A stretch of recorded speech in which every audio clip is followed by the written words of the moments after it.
Hello. Welcome to the Xirtus.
Synctank.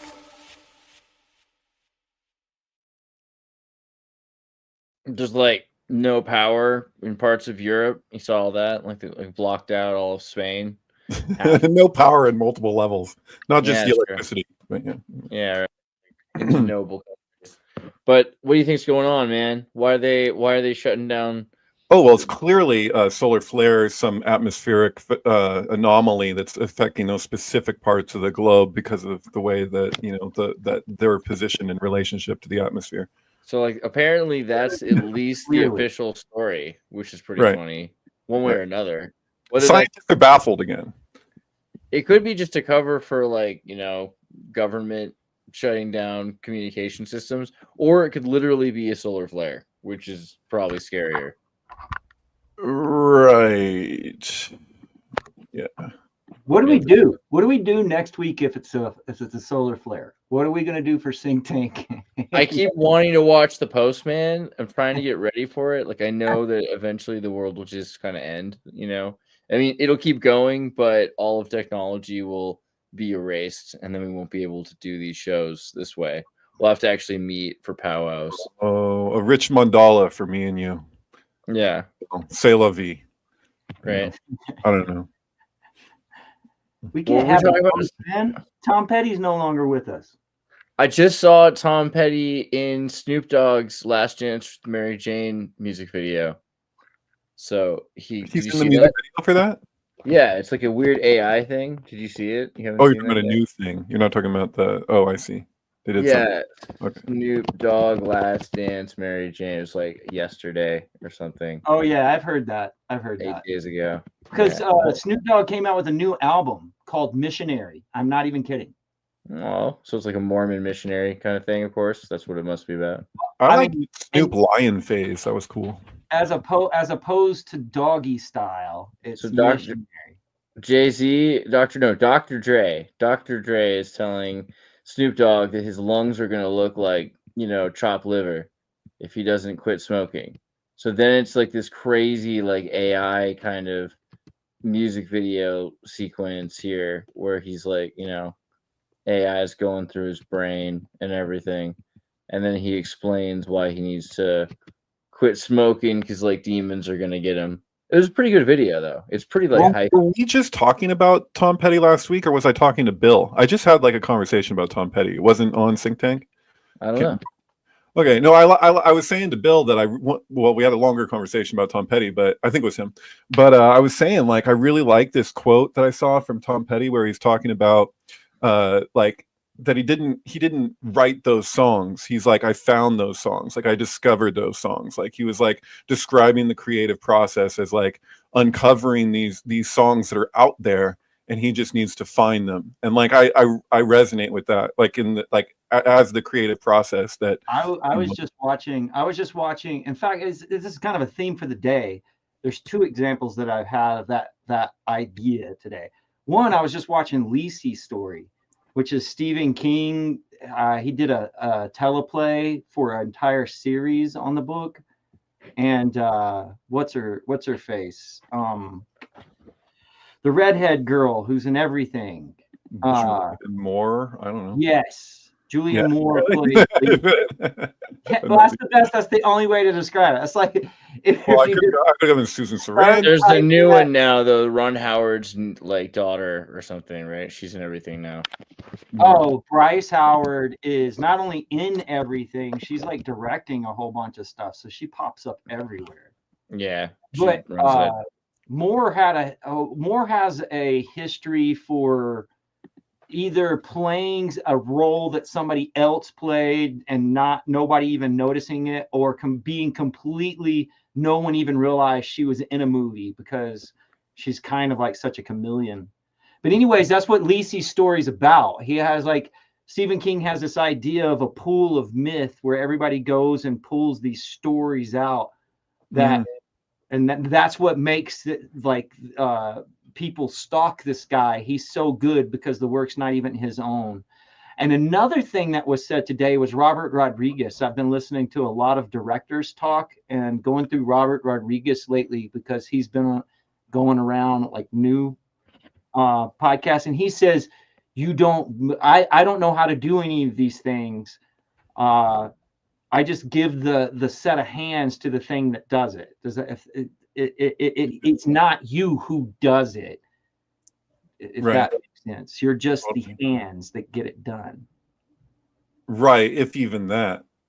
Yeah. Well, most holy books basically go down to that point. Man is God. Right. Well, life goes down to that point. I mean, that was one of the like key things they wanted us to take away in massage school, was that we're not really like the idea of being a conduit and like not taking credit. Like it's like it goes like the bodhisattva thing would be like the extreme of that, like a renunciate yogi. But I think that that's true in general. That's also like Christianity in a lot of ways. If you're talking about like gospel Christianity, is that idea that you have this part to play, but you're not actually the one doing the thing. Like the thing is happening through you. Like that's life. The Bhagavad Gita, chapter 11, is where the I have become death comes from.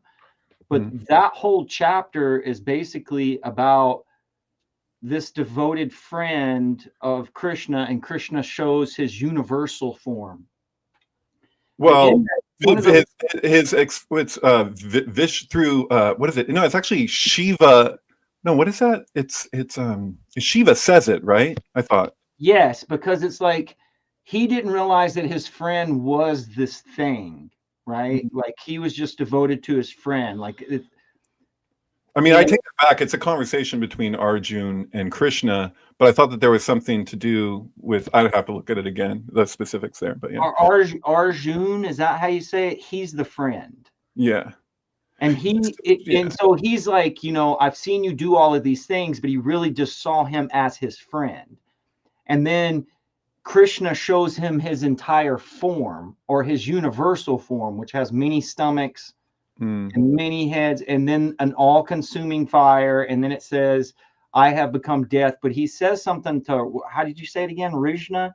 He says something to him, and he goes, kill these men, because they're on this battlefield and all these people are like dying. And he's like, kill these men because God already has. So there's this idea that like everything God says, it happens. That's if you get to the point where you say things and they happen, then that means that you are God, so to speak. Right, abracadabra. But I mean, if I'd probably get in a debate with Nolan, I can't remember how he may have qualified that idea, but like I tend to like oversimplify the Gita. I mean, I took classes on the Gita with Baba Hari Das for years, but my main understanding of it is that the whole thing is basically a conversation between Arjun and Krishna, where you're right, like Arjun rolls up on the battle line, and he's looking across the way at the people who he's going to have to go to battle with, and he realizes that he recognizes everyone, that they're like his family and friends or whatever. And he's like, I know all these faces. And he's like, I can't kill these people.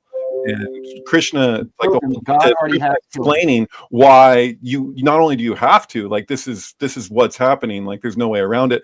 But I think the idea is that, at least traditionally in the commentary, although there's others that have taken this more literally, but the idea is that this is about your emotional attachment to the projection of those people and not the reality of them, and to let go of those projections, it also connected to your own identity, is it might as well be a death. So you have to, like, give that up. You have to renounce that attachment, and it feels painful in the process, but what's on the other side is liberation.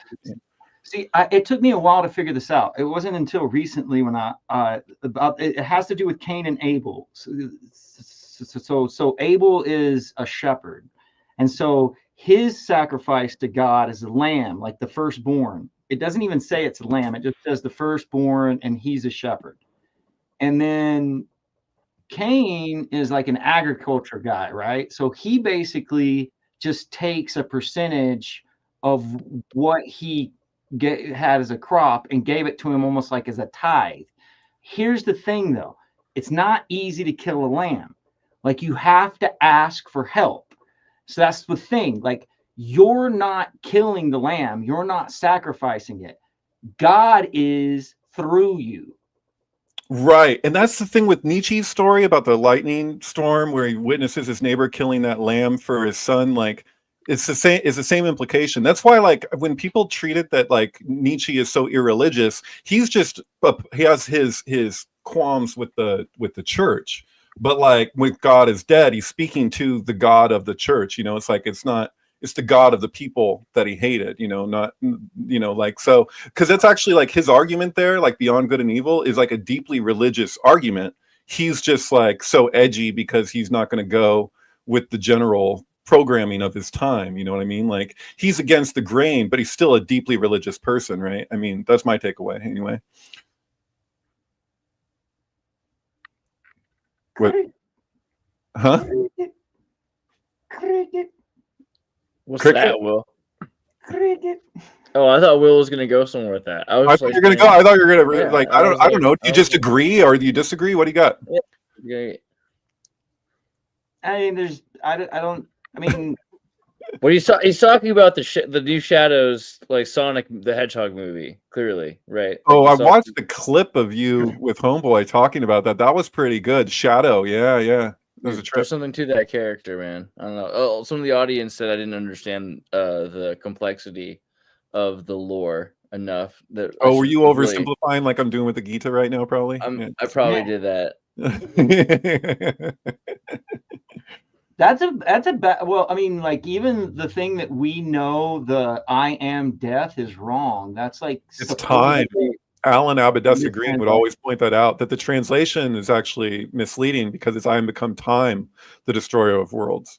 Both of them. Speaking to your Sonic conversation, somebody had commented, and you commented on their comment of relating that to Saturn and Jupiter, I believe. But yeah, I don't know. I don't know enough about the Sonic mythology. Saturn rings, man. I mean, Sonic is always going after the rings. Right. If you watch the first Sonic movie, like that one, like when it gets to the pyramid part, like, oh my God, that's some Illuminati symbolism for sure. I still haven't seen it, but I mean, the main villain is like Jim Carrey, right? So as the Eggman, not to be confused with the Walrus. There's going to be weird shit. Plus, the guy's name is like Egg or something, right? The professor is like Eggman, Robotnik, right? With Jim Carrey's whole relationships with dogs, you guys think, is Sonic a dog? What the fuck? I guess he's a hedgehog. And then the other dog. We're not talking about Goofy right now. No, what do you mean by Jim Henson's relationship? Does it count as serious symbolism? I mean, in most, would it be the marsupial? What did we determine? Why is Jim Carrey associated with dogs? What's the I forgot that sync. What's the I know. I know one of the reasons, because he's the archetypal fool. So, like, if you look at the fool card, the way that the dog is following him as he's walking towards the cliff, you can see it in all the posters for Jim Carrey movies too, where it says repeated the Green Man, the Fool. There's a Manly P. Hall art piece of Hermes that's used a lot in social or synchromisticism. Sure. From his Secret Teachings of All Ages. The depiction of Hermes is associated as a dog. Sometimes he's the dog-faced monkey, the baboon. He's associated to baboons. He's associated to cranes. He's associated to dogs because in the Fool card, which is overseen by Hermes, there's the dog with the Fool. Yeah, kind of. I mean, so the magician would be equated with Mercury, which is Hermes, right? And so, but you have a well, it's the whole green man nature of Jim Carrey is probably the best place to start. Nobody makes movies synchronistic wise on Jim Carrey because nobody knows where to fucking start.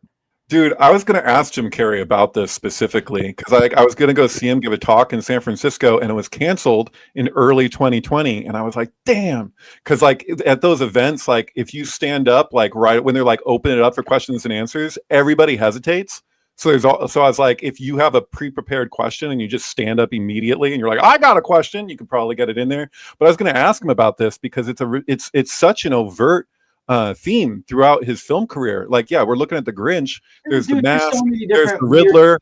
It's like, yeah, he's always the Riddler. But this is the best place to start though because it's kind of obvious. You have the Mask, you have the Grinch, you have the Riddler. Are three. Like even the Riddler has the mask that is green. He is specifically the exaggeration of being like a different person with the mask on, so to speak. But there's also the themes like I probably just come out and read it one day, but I did a whole big string with the AI chatbots on Jim Carrey because it was just so easy. You just let it from one thing to a next and then say, well, if he was a mythological character, who would he be? And every time it says Dionysus. Like every time it says Dionysus. So it's almost like you can't unsee it now. Like it's like the AI can't unsee it.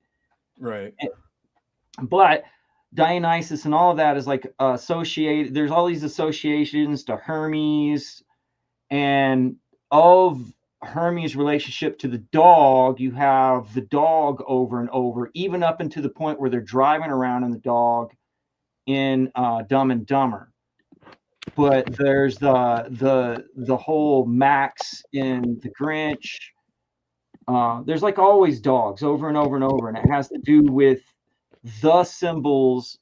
Oh, and Pet Detective. Is he wearing a rabbit suit? I didn't think about that before. I don't know. That does look like it's a dog. It's a dog suit. He's dressed as a dog. So okay.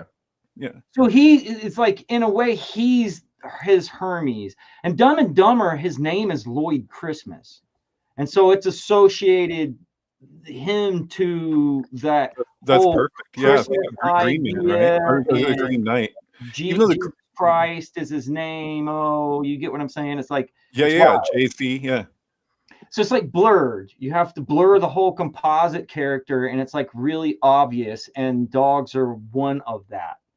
And there's also a whole shit ton more with just the tarot situation. You can go through the tarot situation. You can go through it with the moon situation. You can do it the Illuminati thing. There's Bill Klaus is reported. I think it was on Always Record. He talks about Jim Carrey being on. I think he's on Oprah for Truman Show, and during it, he gets into the camera and he goes, "Illuminati, Illuminati." Like he mentions Illuminati. There's that one too. There's a time when he does it. He does that. Yeah. The special symbol. But that wasn't on Oprah. That was on some other late night show. I can't find it. It doesn't exist. That's what makes me scared. It's like I've gone and tried to look for the Oprah clip. I know I can find it on the schedule but he was on there, but I can't even confirm that it's on box sets, or else I would have bought all of the. And he's talked about it before. He's talked. He does about that at the Scottish Rite Freemasonry place, right? He comes out here and does the whole thing. Bill hates Jim Carrey. He feels like, and I was like, explain. I have my take. Like, I'm like, yeah, he's a cartoon character, and he's like, is he just a retard? Is that his whole shtick? And I'm like, dude, like, there's certain things. Like, I was like, I don't think you've seen Dark Crimes. Like, almost no one's seen Dark Crimes. I don't know if I've ever spoken to anyone who's seen Dark Crimes. Do you know what I'm talking about? Oh, Dark Crimes. Yeah, I think that's what it's called, with That him reminds me and of Charlotte something Gainsbourg. else we need to talk about with Jennifer Connelly since we're on the subject, but I don't know Right. what Dark Crimes is. So Dark Crimes is like I believe it's the most deadpan comedy ever made. So it's like it would not be advertised as a comedy at all, but I like laugh my ass off watching this. And Oh, I don't even know, maybe I'm the only person who has, but it's just like he's like speaking with an you Irish got the accent CD as right this Irish cop, right? But he's just like he's super uptight, but he's like following this twisted murderer rapist thing, and he's like he's like sitting at the breakfast table eating eggs with his super man, it's like his frustrated wife, and he just keeps playing this recording from the sicko, and she's just like, would you turn that off? And he can't turn it off. He's just so fixed, like he won't let this old crime go, but it's just like his whole character. It's like, I swear to God, dude, this is the funniest freaking movie. I can't. The levels of it are like crazy. But yeah, like this is not a comedy to most people. This is absolutely a extreme comedy to me.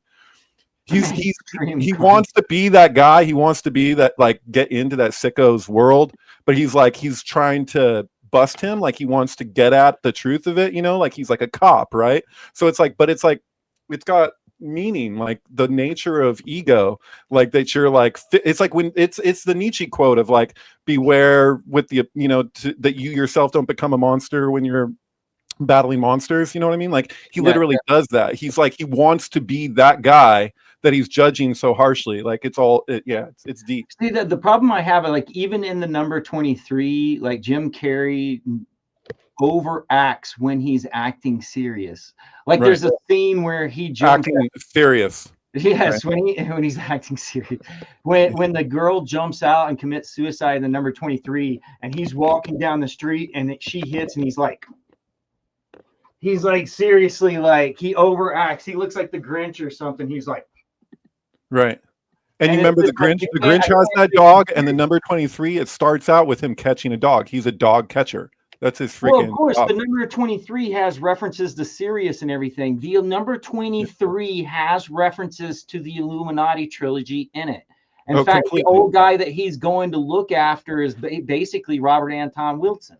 Right, so, and Timothy Leary, hence Illuminati. Yeah, but then you have all of the other 23s within his movies. Yeah, it's true. It's not just the number 23. Like, that's the thing. Like, exactly. It's not just like you can take something that's like that. There's an archetype in a certain movie that really pushes it. Like the number 23, it's the title, right? But you're right. It's all the way through his film career before the number 23 existed too, which makes it weird. It's like it feels so coordinated sometimes with some of the specifics. It's like they just like did that. Well, okay, so it's possible. I mean, it looks like there is like the Illuminati confirmed idea, right? Like if you were going to try to teach somebody about conspiracy and about the Illuminati putting occult symbolism in movies, the best place to start would be Jim Carrey, or at least it would be about 10 years ago. Everybody had seen those movies at that time, right? Right. I get it. You know me. I get kind of annoyed when people just treat all of that like it's entirely nefarious. Like I think that there's you could take it either way. You could take it like the hierophantic task. Like there are literally like certain creators are trying to awaken people to these things, to these archetypes or whatever through this symbolism. And I think that a lot of times what I see online on X and stuff is like people just assuming like Vigilant Citizen that it's all to keep people asleep. And I'm like, wouldn't it be the opposite? Like what's to stop Kubrick from conspiring against his conspirators? You know what I mean? Like look. That's the thing though. You're going to have to go towards what sells, and that's what people want to hear. It's like people want, because that's the easiest thing to understand. Like if that's not true, this shit gets real scary real quick. At least I think that everybody runs from that fact. Like the truth about sync are scary, because that means it's like either simulation theory or whatever, or everything's meaningless. Well, cognitive dissonance is scary inherently. Weird headspaces. Sorry. Yeah.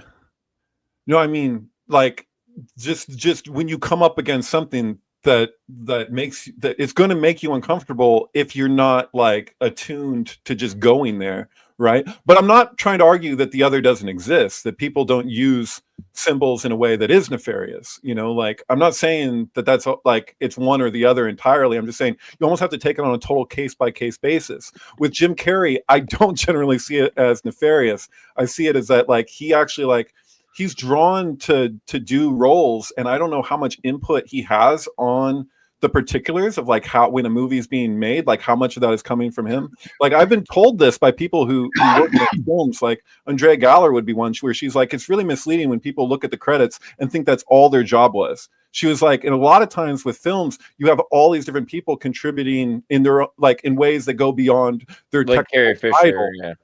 Like Carrie Fisher writing all these scripts, yeah. Totally. Well, I mean, that's why I'm digging into directors and stuff right now, like listening to directors, or, not the, what would be considered Illuminati. There's almost like this whole bunch of movies that I didn't even know exist because they came out before I was born. So I was born in 78, but really the heyday for movies was the 70s. Like the 80s, that's great. The 90s, some classic movies, but like the 70s is where it was like movies without seatbelts, like everything else didn't have like a warning label on it. Right. Well, we can start talking about the 1920s, before like a lot of the laws were even in place at all, and it was just like a total free for all of, like, I don't know, free code. So I listened to, I think his name is Friedrich. It's the guy who did The Exorcist. Right. So when you listen to The Exorcist, and you're like, how by the seat of his pants it was, you know what I'm saying? Yeah. What is his name? Any of that shit, or believe in like he even having time to put secret messages and shit in it. Then dude. Like, he had a I think it was with like listening to Tarantino talk about doing shit, listening to Robert Rodriguez talk about doing shit. Like, it gets to the point where you're like, well, no, these guys are winging it more than you think they're winging it.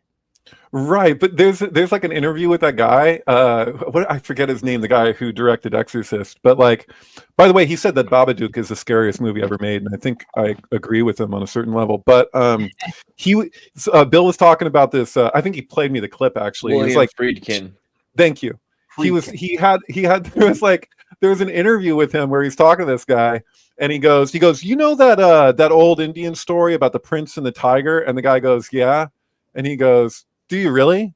And he was like, no. And he was like, yeah, I don't either. I just, he was testing him to see if he was the type of interviewer who would just say yes to go along with anything. It was just like, that's fucking awesome, dude. It's like, that old tale of the prince with the tiger. Oh, sure, of course. Yeah, he's really funny. He's kind of a joker, and he like talks shit. And he would like, I think he knew the guy who was interviewing, but he would be like, "Why the fuck would you ask me that question?" and shit like that. He gets all crazy. Well, he did the crazy deadpan comedy thing too before in like Sorcerer. Like his film Sorcerer is totally like, and Exorcist also. It's hysterical. I just finished watching Sorcerer. Do not sit here and tell me you think that that's funny. I think it is. I think it's meta deadpan. So like not to the same degree as like Dark Crimes is, not in the same way. His voice has got a sense of humor. I'll give you the music of Sorcerer, like the driving force is so serious that I can't take it serious. Like I'm just saying, like when somebody pushes something to be in that way, like so over the top, yeah, like this vehicle is loaded up with dynamite or explosives, excuse me, and they got to move this thing, and it's just like every little thing, it's like anything could happen, could just blow the thing up. So you're like, it's like the original Speed in a way, but it's super slow. So it's like it's the equivalent of Speed, where it's like this vehicle will blow up if he has a misstep, but then along the way everything is like as extreme as it could be to like blow the thing up. I haven't seen how it was made. I hear there was hydraulics on the bridge, but I still don't know how you do that. Like I know, right? I don't know how you film that. Like, right? Me either. I agree, but it's like that level of tension. I just find funny in the way that what's his name, Roy Schneider. See, I was like on this whole Schneider kick. Rob, no, I get confused. Rob Schneider and Roy Schneider. Okay, sorry. But look what happens to him. Like he's in all kinds of shit. He was supposed to be in The Exorcist. He's in Jaws. He's in all that Jaws. He's It's in his all best that film. Jaws. He's in all that jazz. And then he's in 2010. Yeah. What else? What else? There's something else there sneaking around that I've seen him in recently. I think it was Marathon Man. Was it Marathon Man? Naked Lunch. Yeah, tons of stuff. He's a huge actor. But no, at like that time period, it was like boom, boom, boom, boom, boom. It was like True. real. It was crazy. oh, He's you're also in The French Connection, which is another Yes, Friedkin. Friedkin film. Yeah. So right. So he did French Connection, then he was supposed to do Exorcist, and he's like friends with Friedkin. And the guy he was supposed to have Steve McQueen play Schneider's role, but McQueen ditched out. Oh, and he's the dad in Punisher. In the 2004 Nick Castle Punisher movie. He's the dad who gets killed at the very beginning of the movie where they like take out his family. So I have to, because Sorcerer kind of feels like purgatory. Like everybody said that, like they're in this Dominican Republic town that is just looks absolutely, it's not like made to look rural. It's rural. They're in the middle of nowhere. Everybody's there for like their sins or whatever. But the whole thing, there's like this vigils, like trip through hell. It's fucking hell, right? I know for a little bit of money. For money, like everything that you have to do. Survive. Like the spoilers, but the end of the movie, basically, like all of the thugs roll up on him. Like he's as good as dead. Right, but he's trying. You're right, and then he's trying to like do this thing to redeem himself from what is essentially purgatory. Speaking of which, kind of relatable to the Gray. Sorry, I love jumping leapfrogs. But think about Jaws now, because I was thinking about Jaws being like the mouth to hell, right? Like the classic, the child sacrifice mouth. Well, Jaws ties back to Oppenheimer. I'm convinced that Jaws is loaded with Kabbalistic symbolism to the max, like having to do specifically with the Saudi star issue. Like the whole thing that the fish is death, like noon is corresponds to the death card, and there's actually a kind of simple mathematical equation with those letters that relate to like you have mem is the water, then you have which is 40, then you have the fish which is 50, and then you have Saudi is the fish hook. Right, and so you're basically it's a film about going fishing for death, and it's a play on Moby Dick completely, where the character, hands on the chalkboard guy, what is his? I forget his name, but the guy who's assisting them, he's Ahab completely. So like it's his destiny to go down with that shark, but he doesn't just go down like in Moby Dick where he gets attached to the shark and taken down, which is taken as a spiritual metaphor for ego, right? That the ego wants liberation, but it's its own demise to go down with when the liberation is actualized. But like with Jaws, it's like he gets bit in half in the exact same way that he describes in the scene where he's describing when he was delivering the nuclear bomb. So he was tasked with delivering the nuclear bomb. And the ship goes down, and he's telling his story about how all of his crewmates got bit directly in half, and even the way he says that, and so you can, which is like splitting the atom or splitting the Adam, right? So that's a symbolic thing for him to get bit in half at the end. Splitting the Adam, because Adam Kadmon is considered to be a monad, right? Yes. Absolutely. Yeah. Male and female. But I think we've taken what was, expressed biblically as a polarity. We in culture are now relating to that as a duality. So we're presenting a conflict between those two sides of the Adam Kadmon as though they're in opposition when that's not necessarily the case, like biblically, like the actual philosophical meaning of that when it's like, male and female. Look at Plato's Symposium, right? So like that whole idea, it's actually in The Origin of Love in that movie Hedwig and the Angry Inch, right? But like, that in Jaws, you have, so first of all, it's called Jaws, right? And the guy's home is filled with jaws. Like he's got shark teeth all around his home. That's Pei. That's the tower. So like his own like death is like incorporated with Pei, which would be next to Saudi. But if you switch it with the emperor, right? When you say Saudi is not the star, you're connecting it to the emperor. So he's basically like the king falling from the tower in that story. And then they connect it to Moby Dick, which was probably incorporating the exact same religious symbolism in the first place. You know, at the beginning of Moby Dick, the preacher is giving the sermon at his podium is actually the head of a ship. And the way that they describe that in the book, like the whole thing is a spiritual allegory, like I say about ego. And so the king and the queen falling in the tower, like if you look at the Rider deck or even Crowley's deck, you can see that the lightning struck tower, like that is him with the shark. Like they kill the shark and he goes down with it. But it's like it's all symbolic. Have you ever noticed, like in Jaws, there's like that shooting star? There's like a scene with a shooting star that people have picked up on that wasn't like, they weren't just like, they had to have inserted that. Like they didn't just happen to catch a shooting star like in the scene. Like that's symbolic with Sadi. Sadi's not the star. Like it's so crazy. Like, and it's communicating like that you have the hero's journey. So you're looking at the hero's journey, but it's not the hero's journey as it would exist if we were talking about the monad, right? Like it's in the splitting that you have this infinite variety as we see that we exist in, which we reflect back. So we like create a mirror projection of that polarity and we express it as duality. So like Jaws is like this like meta communication around, first of all, the splitting of the atom cosmon and the duality that unfolds from there, but it's like it's about the reconciliation of that. So it's actually like the whole thing is about liberation. Like when they're, you know, swimming to shore at the end, it's also related directly to 007, the spy who loved me. So, you know, like they both end the same way. At the end of The Spy Who Loved Me, Jaws, the character named Jaws, who's the villain, he swims to shore.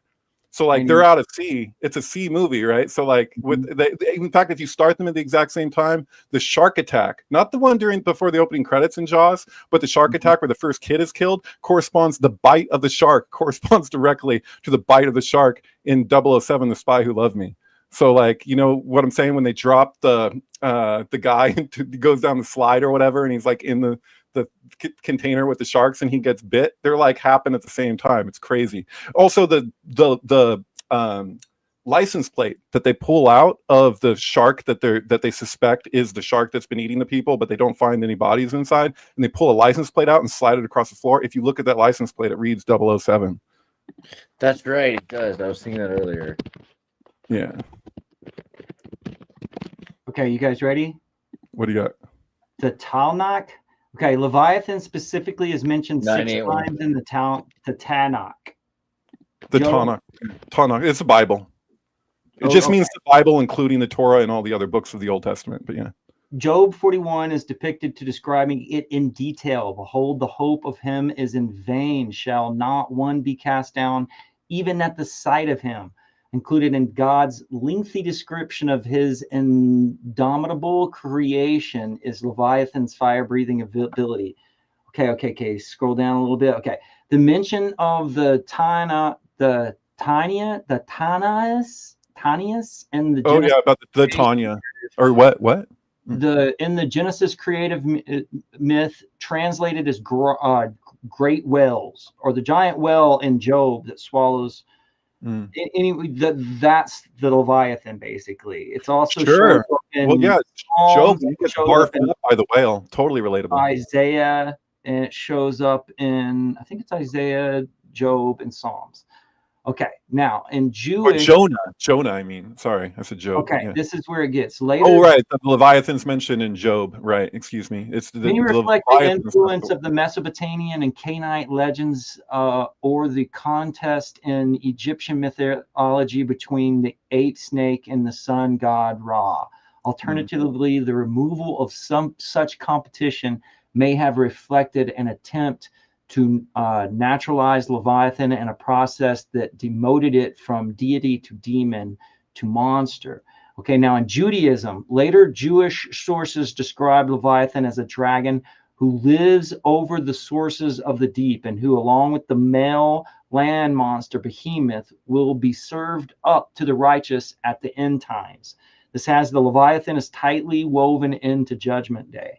In the book of Enoch, it describes the Leviathan as a female monster dwelling in the watery abyss. And the Jewish Midrash, It is stated that God originally produced a male and a female Leviathan. This is why I think it was so interesting what you were saying about that being the symbol of Jaws. I cannot see Jaws and Leviathan not being related. Wait, what are you reading from? Are you reading from that thing my rabbi sent me that I sent you a while back?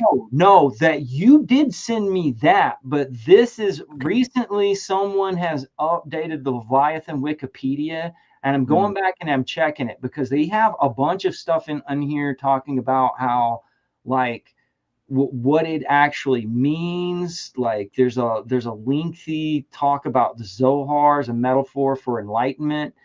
There's like a lot of things that have been updated recently, including some new pictures, but there's specifically this hell mouth. You get what I mean? Yeah, pay. Yeah.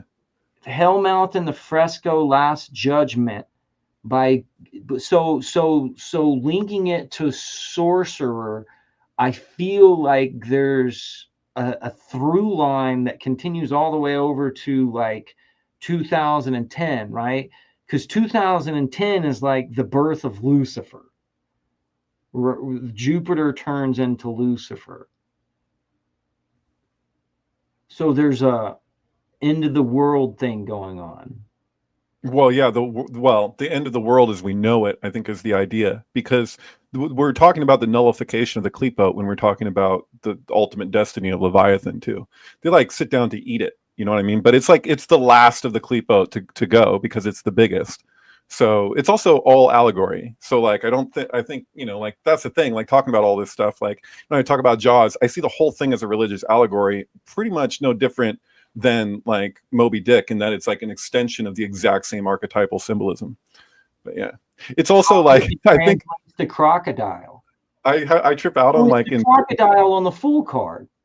Yes, crocodile at his feet. Yeah, and the Crowley deck you're describing. Yeah, because this is the Egyptian symbolism that's embedded there. Yeah, and he's got the sun as his phallus, so to speak. You know, yeah, but I don't know.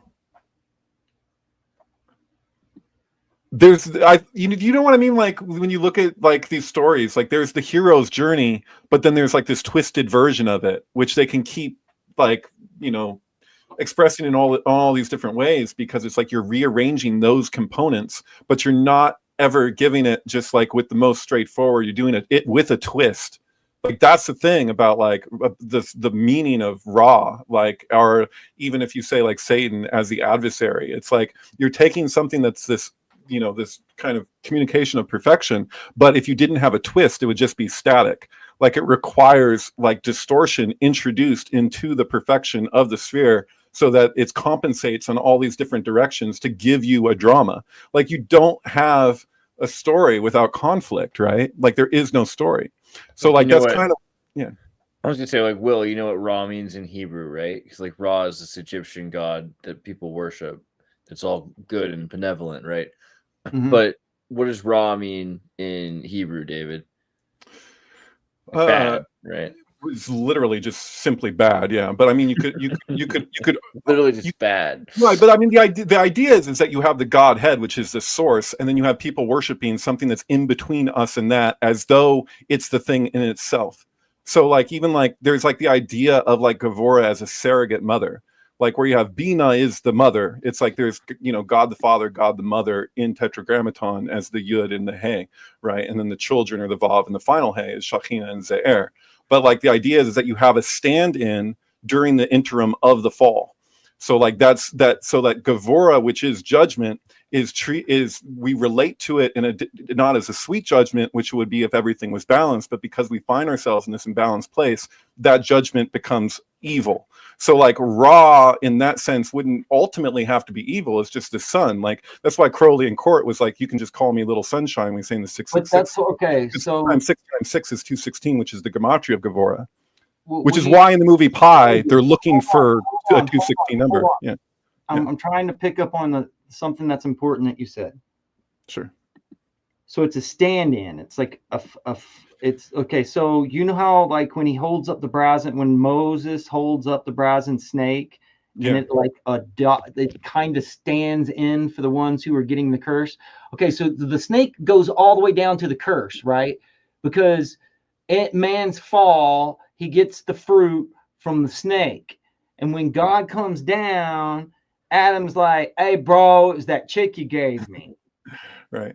Well, yeah. I mean, you talk about Hermes. Like Hermes is super related in the gospel because where Jesus has his transfiguration is communicated as Mount Hermes. If you look at the story and where he's going from place to place, you can determine that. So like there's a great essay somewhere online that I read that gives the argument for why that's Mount Hermes, which, you know, Pan is the son of Hermes, and at the base of that mountain, in reality, there was a Pan worship going back that there's evidence of, like an actual statue for Pan and all this stuff. So the transfiguration is associated with Hermes itself, the messenger of God. Like this is one of those controversial points of Blavatsky in her day, was that she saw that even in the Greek, not necessarily with the gospel per se, but throughout the New Testament, there's Greek terms for the gods and goddesses that are in those, you know, those biblical outlines. So you'll have places where God is literally referred to as Zeus, you know, like this is all in the thing. Like it's and I don't think that there should be anything controversial about that for people. It's just they have this distinction where they're like, oh, well, these are the pagan religions and then this is our religion, when really it's all just one, you know, continuation or extension of the same process, you know. These are aspects of ourselves, right? But serpent in Hebrew, Nechesh, has the same gematria as Messiah, the Mashiach. Like so, which is 358. All tightly wound towards Judgment Day, right? Because there's a war of the snakes. Because Jesus is a snake, and Jesus basically does the same thing as the snake that Moses holds up. He dies for our sins, so he's the stand-in. Do you get what I'm saying? Absolutely. I mean, the idea is that that the answer to the thing that is the fall would have the same value as the fall, because it's just mathematical. So you're like, here's the source of the fall. It's the snake in the garden. And then here's the resurrection and the redemption in the New Testament is that's why it's in the Hebrew that it has the gematria of 358 when they say the Mashiach in the book of Isaiah. Yeah, but okay, so going to Judgment Day, we all know this, right? In different religions, it's pretty much all the same. Like it's basically the same in most of the Abrahamic, for sure. But God comes down and he opens a book, and if your name ain't in the book, you die. You're done. You're like the second. The book of life. Yeah. The book of life. Right. Yeah. So in the Bible, there is mention of the Leviathan, but there's also mention of another snake called the cockatrice. The fiery serpent is what it is called. Mm-hmm. It's you can kind of associate it to most feathered serpents because those are very prevalent as well.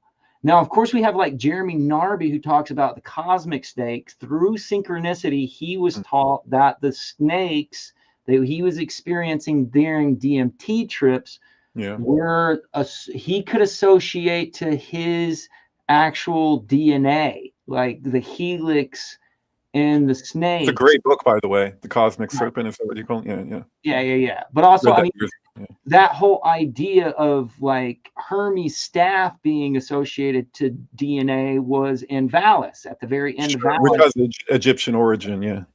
Right. Well, I think that not that anyone owns it.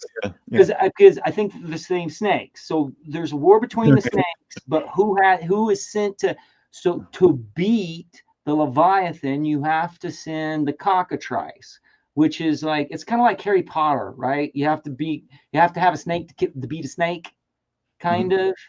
But those snakes are basically like the Book of Life is the never-ending story. It's the same Ouroboros on the never-ending story. Oh, you read the end of the never-ending story when the Ouroboros I read 3 books back to back without knowing they were related. I read the whole Gunslinger series by Stephen King. I read the Never-Ending Story because it was given to me as like a Christmas present. And then I read the Illuminatis trilogy. And in each of them, the characters within the book realize that they're in a book. Mm-hmm. Sure. Yeah. They go very 2001: A Space Odyssey. The Gunslinger referenced the Illuminatis trilogy because there's a whole cult of people who walk around saying discordium, hell discord is what they say in the Stephen King book. But interesting. I haven't read Gunslinger. That's Gunslinger crazy. Wild, bro. Gunslinger's wild because it's basically like an Easter egg thing, right? Like there's all of these borrowed Easter eggs and intersecting to his other stories. And so like I often think of like that in the Math of Madness, which is I think is written by Clive Barker, but it's kind of like talking about Stephen King. Do you read Sutter Kane? Yes. So what's his name? Sutter Kane. Sutter Kane, I take as Stephen King. Oh, of course. That's got to be admitted. I mean, I don't know how it couldn't be. That's I don't know if he didn't. I don't know if he has admitted that. Probably, I would imagine. And that's what Lisi's story is about too. The one that's on Apple TV that we were just talking about earlier, where he goes down to the pool and picks up the myths. Like the people who are trying to kill him are the ones who are obsessed with the stuff that he does, like in the same Mouth of Madness kind of way. Right.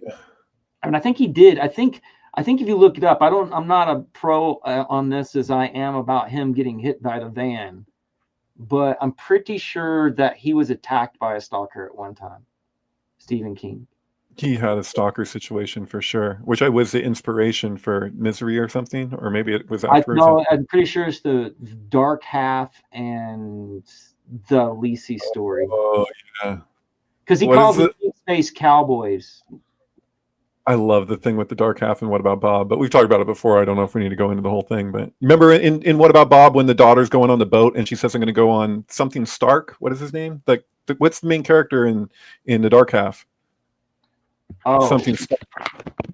I can't remember his name. I don't know, but she says the name in What About Bob when she goes, "I'm going to go out on something Stark's boat," and that's how. So the Dark Half, Stark, Richard Stark. Right. George Thank Stark. you. Yeah. So this is the by George Romero. So this is the subtext of What About Bob. It's the key to understanding What About Bob is actually the Dark Half, because Bob Wiley is Leo Marvin's Dark Half. Like Bill Murray is Richard Dreyfuss's Dark Half.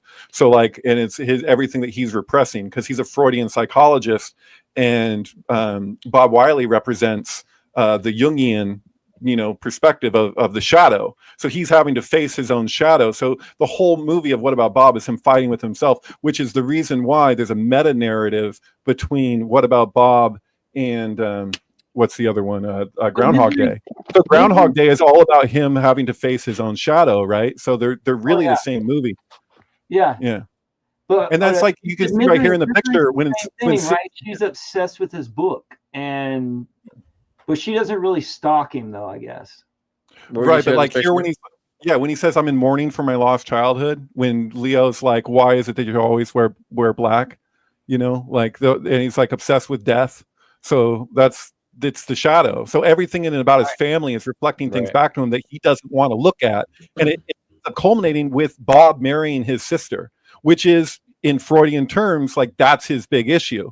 So that's why it's like the pinnacle of everything. So he's doing the death therapy, and then he ends up catatonic. And what brings him out of that catatonic state is the marriage of Bob with his sister, because it's as though his own shadow is marrying his sister, which he freaks out. So that would be Drifus, right? Like that sync node would be what follows Drifus, and like his spin.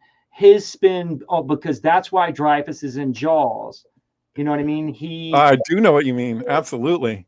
So Schneider plays his angle to that sync node, but Dreyfus plays it from a different angle. You see what I mean? Yeah. That's wild. Oh yeah, completely. I've tripped out on it. Absolutely. And that's the whole thing, is that Richard Dreyfuss he's afraid, and he doesn't want his daughter to go out on the boat, right? He doesn't want to, he's still that same archetype from Jaws in a sense, but it's like he's already been through it. So he's just like, his first movie, I think, was The Graduate, right? Richard Dreyfuss. Like he just shows up and he's like, "You want me to call the cops?" You know what I mean? Like, and he's definitely in American Graffiti. Right, but that was, I think Graduate was before American Graffiti. No, I don't know that whole time. But American Graffiti is super symbolic too, because the gang that he's getting jumped into is the Pharaohs. So you have like the Jewish guy getting jumped into the Pharaohs. You know what I mean? And what is his initiation? He has to take the axle off of the cop car, right? So yeah, there you go. Oh, that's like him going up with the aliens. Right. It even sets it up for like the rest of his career, is that he's like getting jumped into Hollywood in that movie. And you also consider this is like before, or no, that this would be is the Shadow again. 1138, right? This is his next movie. That would be shadow work. Right? Absolutely, yeah, completely, totally, yeah. So yeah, Drifus had some weird stuff recently, right? Like you remember. Oh yeah. Although poster does it, man. That like that whole depiction of that's really blatant with the shadow symbolism. Well, this is the thing, actually. Good point, Andreas. If you're referring to like when the thing happened, where because there was a story that broke about Richard Dreyfuss like leaving this event that everyone was quote unquote pissed off. They're like everyone walked out, but when you watch the footage that does exist, because you can't watch the whole thing, you don't see that at all, and you see him at the very end, him being applauded by a crowd. So it's like, I don't know how many people walked out, but it was this story was put on blast. I think just because it looks like one of those things, and I could be wrong, but it looks like one of those, speaking of Harry Potter, like one of those J.K. Rowling things where they're like, oh, he said something so hateful about trans issue stuff, but it looks like he didn't actually like say anything potentially, but what people already kind of know anyway, but they just can't stand to hear it. So yeah. I love Mr. Holland's opus. I love the fact that like in Mr. Holland's opus, he basically replays the whole scene from like where he meets the aliens in Close Encounters of the Third Kind to his death son at a concert, like with the flashing lights and everything. And he said, but he sings "Beautiful Boy." Oh, from John Lennon. Yeah. I can't remember that movie that well, but it always kind of felt like that was like what they do at the Oscars for like a lifetime achievement award. That was like a lifetime achievement movie. They're like, oh, Richard Dreyfuss, this is your time to shine. Tom Hanks has had like 15 of those now. Right, that's true. They just keep giving them to him. Yeah. Yeah, I can't find the exact quotes from what he said at the event. Exactly. That's what I'm saying. And like the clips that they give you, it's like I don't see it. I don't see the people mad. Like they say that he said something so terrible, but they won't tell you what it was that he said specifically. And then there's like clips of it, but none of those clips have anything offensive. They have him coming out in a dress and like he's like laughing or whatever. But I don't see any place where people aren't simply applauding him. So I'm just like, what? So what it looks like to me is that like 15 people walked out because they were offended, and that like everyone else stayed. And then those people went to the press and were like, he did something so terrible, but they won't tell you what it was exactly. Like, I mean, I'm open. Like he could have said something super hateful. I'm not going to believe it until I see it literally, you know? Yeah. Or like have at least a transcript that sounds offensive. Yeah, I don't see anything too offensive. I just see him saying, their quote is, "We have no knowledge of who the hell we are, and if we don't get it back soon, we're all gonna die." That's the worst. He's also what, in his 80s? I mean, my God, that guy's got to be freaking old now at this point. I don't know. He looks too healthy. He's got like a cane and everything. What the hell? Look at him. And it's about the fact that 50 years ago, without telling anyone, like he's still on the boat. Civics out of the curriculum of all public schools in America. Yeah. So what he said? He said it's about the fact that 50 years ago, without telling anybody, they took civics out of the curriculum in public schools in America. Yeah. Okay. I mean, that's not the worst thing you can say. I'm saying I watched this whole thing. I say this whole thing, but I think you only have like a total of like 8 minutes between this video and the other video. This is like Running Man, you know, like this kind of thing where they just make it up a whole, like he's a terrorist now because of something that we don't even know what it was. It was just they're saying that he said something so terrible. I'm like, okay, what? Where is it? Yeah. This 85-year-old man. We were outraged. We were outraged. You're not getting with the times. For 70 years, I've looked for this shark.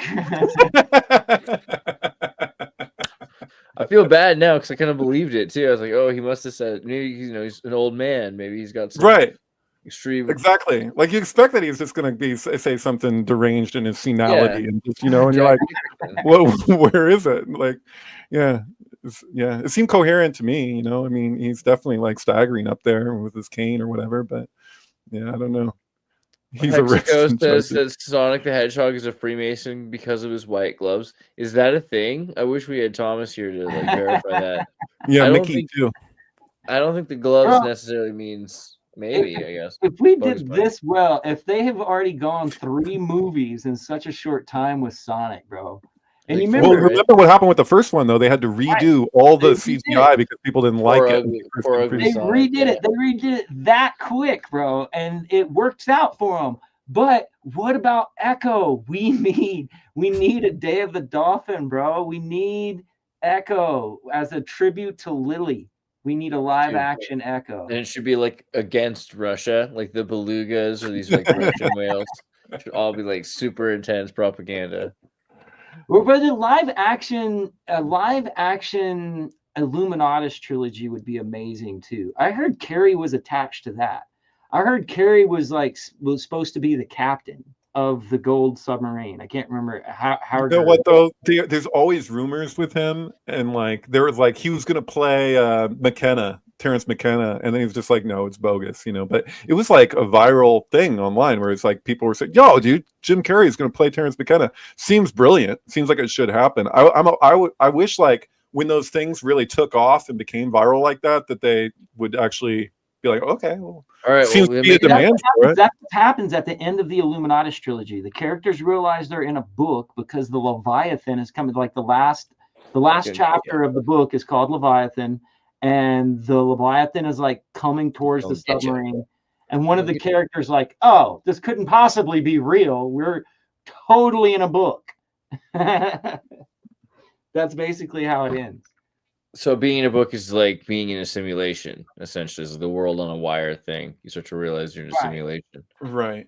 Well, that's why the Michael End, who did the Neverending Story, like hated that they made a movie out of it. He like pulled an Alan Moore on that. It was the most expensive movie ever made in its day, and all these different countries came together to make it. And it's still like Neverending Story was? Yeah. No, the Neverending Story is a good.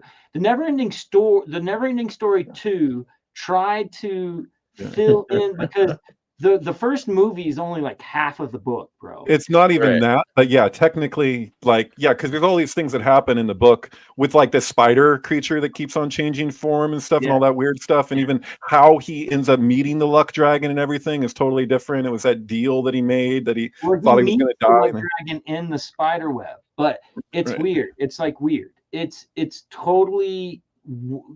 They're capable of doing it nowadays if they did it in like a series. And right, but you can't achieve the same thing that you do with the book because it trips you out if you're reading the book because you're identifying with the child who's reading the book as you're reading the book, and it's dealing with your own imagination. Because the book, and every time he makes a wish, he starts losing his memory that he's in the book. Well, he starts losing his ego, everything, and so it's like basically a trauma process. So he's dealing with trauma. Like the guy lost his wife, right? That was where the whole idea came from, was his own like pain from losing his wife. And that breakdown, you're like, no, you're reading this book, right? Well, all comes down to that one glass image, right? With a mountain, and he can see himself reading the book, right? Well, totally. But it, like where it ultimately ends up going with those like weird creatures that call him the great benefactor, you know, and like, and then so he has a run-in with these like annoying creatures, and then a bunch of time goes by, and he goes into these mines, and he's tasked with finding the perfect image of himself in the stained glass. So he's like in a stained glass mine, laying out all of these images until he finds the one that's his truest self, and then he gets it, and then he leaves, and he's on his way to like the fountain or whatever where the Ouroboros is, and then those creatures show up again, and they just break the image, and so he's like, oh, all is lost. But it's a statement on like ego, like death. What else that happens? Have you ever Herman Hesse, Steppenwolf, the book? Yes, one of my favorite books of all time. Yeah. And the Magic Theater, isn't that what happens? He goes to the mirror, and it like all the different versions of himself come out of the mirror. And when he laughs, he laughs, and then it's transforming. the basis of that was that he was relating to everything through the duality of the Steppenwolf and the man, which is the wild, free self. That's the natural self. It's like I'm an animal, and then there's the bourgeoisie self, where I have to be all proper and be a human being, and they're always in conflict. When he realizes that there's an infinite number of selves, and every time he laughs, he keeps transforming into this self and that self until he makes the mistake of stabbing the reflection of a woman with the reflection of a knife. And the moral of Steppenwolf at the end is that he has to repeat this karmic reincarnation cycle, not dissimilar from the way Kubrick described the end of The Shining, where he called it an evil reincarnation cycle. But he has to get to a place where he learns what to take seriously, take it absolutely seriously, and laugh at everything else.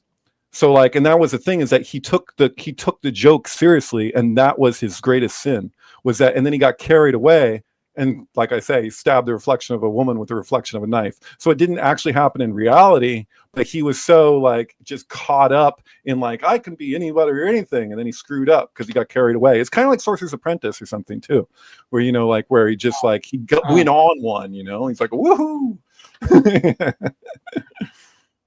Yeah, I've read a whole bunch of his stuff. It's great. Yeah, it is great. That was supposed to be his most autobiographical work, though, Steppenwolf, according to him. I would assume Siddhartha kind of is too. Well, according to him, but he said that he was really shocked that people under the age of 50 even liked that book at all. It really was popular with the youth, and that kind of threw him for a loop, because he thought life begins at 50 kind of thing. Man, he took it as an old man's book. Yeah. Yeah, well, and it was very personal to him. So even in the first place, for anybody to relate to it. And so, but isn't that kind of how it goes? I mean, isn't that what happened with Jung's Red Book too, right? He didn't write that for other people. He wrote that for his own process of himself, and then other people are resonating with it. But that was never published in his lifetime for the public. You know what I mean? But it wasn't intended for the public. But the public ended up, being enthusiastic about it. I often feel like Siddhartha is the template for Fight Club, as well as what was the other book that was like that, where it was kind of you realize that the person is just I would say Valis.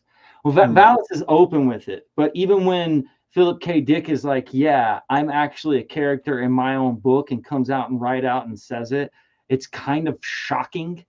Right. And then and Scanner Darkly, it's the same ideas, where the guy gets so paranoid he doesn't realize he's been asked to spy on himself. Right. He's turning himself in for his crimes.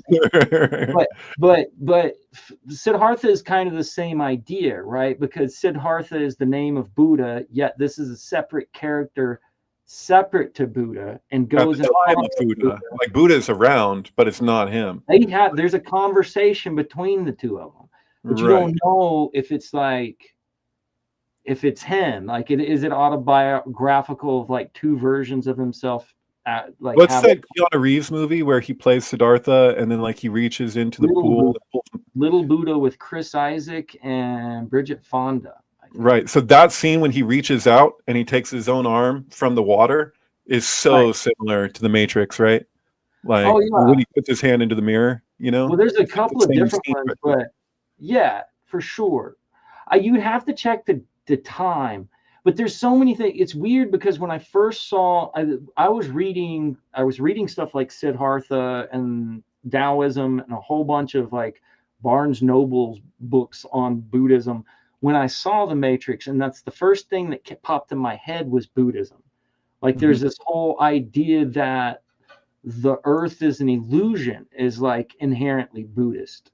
The world sucks, If you beat the Path of Neo on I think it was Xbox, then the Wachowski or Wachowski, whatever, however you say their names, they come in and explain the Matrix to you and how they took from all these different philosophies. So it's ridiculous. If you at the end of the game, it's just all laid out. They're okay, well, you just earned an expose on an explanation of the Matrix from the creators of the Matrix. I was that was the best ending to beating a video game that I've ever seen. It's just oh shit, you got the creators here and they're going to explain it to you. That's pretty cool. Yeah. I don't know. Have you watched the new because it's so weird that Keanu ends up doing, like, he did like John Wick 4, he did Bill and Ted 2, and he did the next for, oh damn it, what's the You other know one? that they're doing a Broadway thing right now, hit Bill and Ted, like Keanu Reeves and whatever the name of that other guy is, Lost Boy. They're doing Waiting for Alex Godot. Winters. Winters. Yeah, you know about this, that they're going on Broadway doing Waiting for Godot, the two of them. Yeah, there you go. Yeah, it should be interesting. I wonder if they're going to do it with the accents of Bill and Ted. That'd be hilarious. Is it supposed to be about Bill and Ted, or is it just the same stars? Good question. I don't know. They haven't done it yet. So once it's out, I guess we'll hear about it. But Samuel Beckett. It's a Samuel Beckett play. Mm-hmm. That's crazy. Mm-hmm.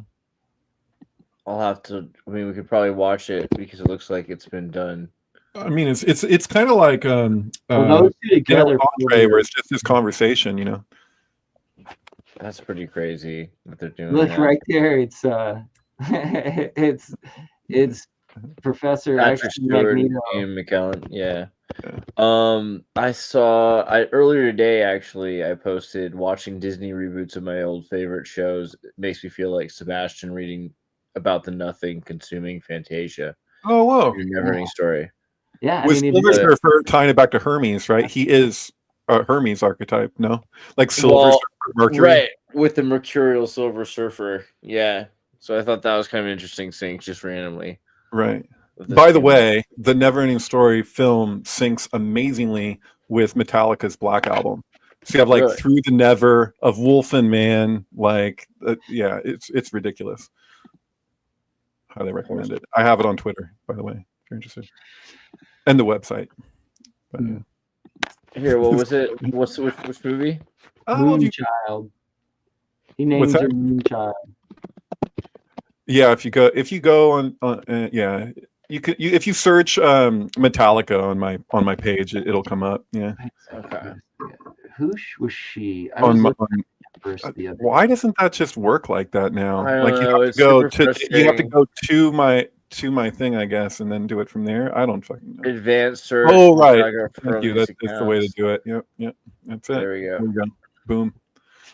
But yeah, it should be easier to find. That's ridiculous. Yeah. Very interesting. I wonder about that. Metallica.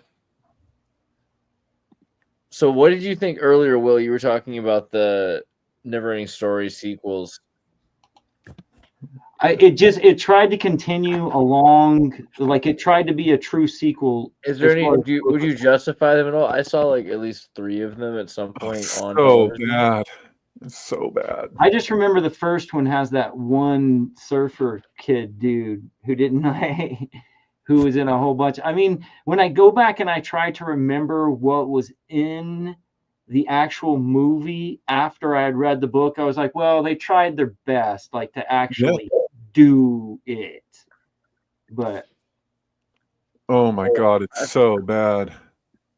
Yeah, that kid. I mean, I feel like it deserves that kid. For the time period, I can't get over that guy.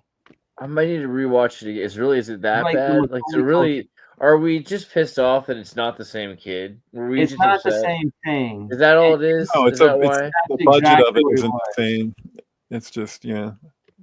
I mean, it kind of does look the same, though. I could give it that. I guess they probably still had access to the old stuff, right? It looks pretty good, actually. I didn't realize how good it looked. I mean, this is impressive, the way it looks. If it looks like that, I mean, yeah, no, I mean, I mean, maybe I remember it wrong. I mean, I haven't seen it since it came out, so maybe you're right. Maybe I was just biased. Different. I think it's just brutal casting. They just messed up the casting, and everyone. Yeah, it would have been better if it would have been that kid. And it would have just gone straight into it. Oh, yeah. We would have bought it so hard. If it was the same kid, we would have been like, yeah, it's fine. You know, maybe it would have been a little Maybe little we can go shabby, back but- and do that now. Oh, we can. You're right. That's another thing. Oh, okay. So now we do have to watch it. Now we have a 2 hours shot replaced. You're by gonna AI it out with the same kid. It's gonna Why place- not? I don't know, because here's the thing. This kid's like, all right, what happened to that other guy? Didn't he go crazy?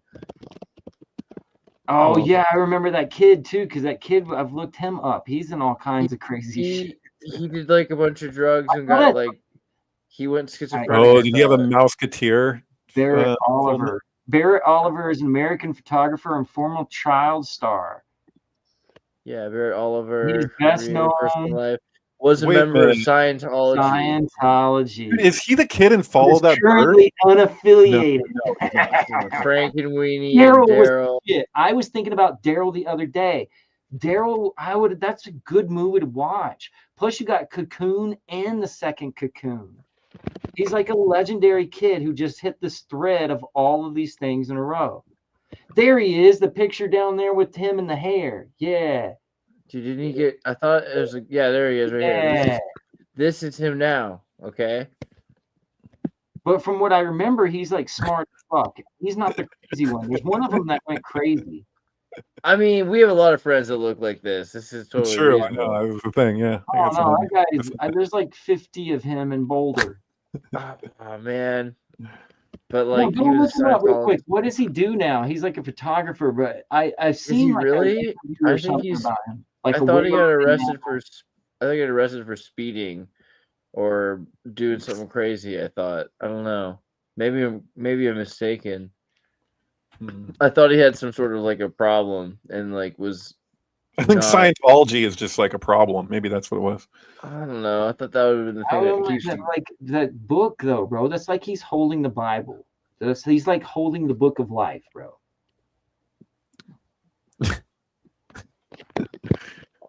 Oh man, that's super brutal. That poor kid. I don't know. The Orion, is that what it's called? What's he doing today? Go on the snake thingy. Today he's Yeah, working as a it's- printer photographer, specializing in 19th century technology. That's what it is. He does like the old school prints. He does it like Really? yes. Okay. All right. I bet He you- legit. looks like the old man in the Neverending Story, the like little people that they like the with, one- before they go to the He Sphinx. does. He looks Oh, like bro. the weird wizard guy. Yeah. They like- should totally have him be the one who gives the new kid the book. Oh, that poor guy. I don't know, man. That's something that you could do with your time because The Empress is the I can't look what the child Empress did after this. She She's didn't doing do something right much. now. Wasn't she like an Israeli ballet dancer or something like that? And she wasn't really an actress except for the Neverending Story, or am I mistaken? I think that's true. Then she now is doing something for the first time ever in the last 6 months. There was something. Yeah. See Moonchild or Childlike Empress. Charlie, Tommy's thrown That's a out. German book. That's a German book. That's a wow. She still got those eyes, bro. Mm-hmm. And then so let's see here, 1984, 2008, Freddie. 2024. Oh, Man and Witch: The Dance of a Thousand Steps. This is some new movie she's doing. She's back, yo, with wizards she's and stuff. back, bro. Oh, Great. interesting. Well, yeah, she didn't do much. Now she's full force. There she is. Huh? Far out. Wow, this looks like a full-on movie. Okay, Looks like a made-for-TV movie, but whatever. Christopher Lloyd right there. Okay, serious. That's not really Christopher Lloyd. Yeah, that was. Yeah. Was it really? Yeah, look, see, yeah. Well, does it have his name in there? Is that really who it is, or does it just kind of look like him? Is that him? Yeah, it is. I'm sure it is. Hold on. You sure? There, Christopher Lloyd, Alchemist. as You're well. correct, sir. And Eddie Izzard and Sean Astin. Okay. Wow, that's The serious. dog. People all working. Okay, so Whoa! she's doing a thing, yo. This is a thing. A Indiana Jones. There's this whole thing with dogs, man. I mean, dogs are kind of like. You say that because Indiana Jones is named after a dog? Yeah, right. Yeah, but he had this Chewy. Chewbacca was his nickname. You said Chewbacca's a dog? Yes, Chewbacca's a dog. More I've than like a actually bear. Found him. I had this theory, and then I went out and recently I found it. Really? Chewbacca is a dog. I thought it Chewbacca. was just Sasquatch. I thought that was the. No, he even says it. He's like, yeah. He's like, he's doing this interview. He's like, yeah, this guy drives around in a spaceship with his pet dog. Oh. Oh, wait a minute. Well, that was Spaceballs, right? I mean, that was John Candy's character, Barf. Right, they actually made him a Yeah, Mog. Worf is like a dog. Yeah, that's fair. It's more like a dog. Mog. He's a Okay. Mog. He's not a dog. He's a Could somebody Mog. get this walking carpet out of my way? Yeah. Okay. But he shows back up because he's right now episode 3. Is that what it is? Yes, 20th anniversary of episode 3. So it's out in theaters again. The city of the dog thing. Chewbacca could be like homies, like hang out. You're thinking you're going to be emperor? Dude, did you guys see the Muppets show from 2011? It's like The Office.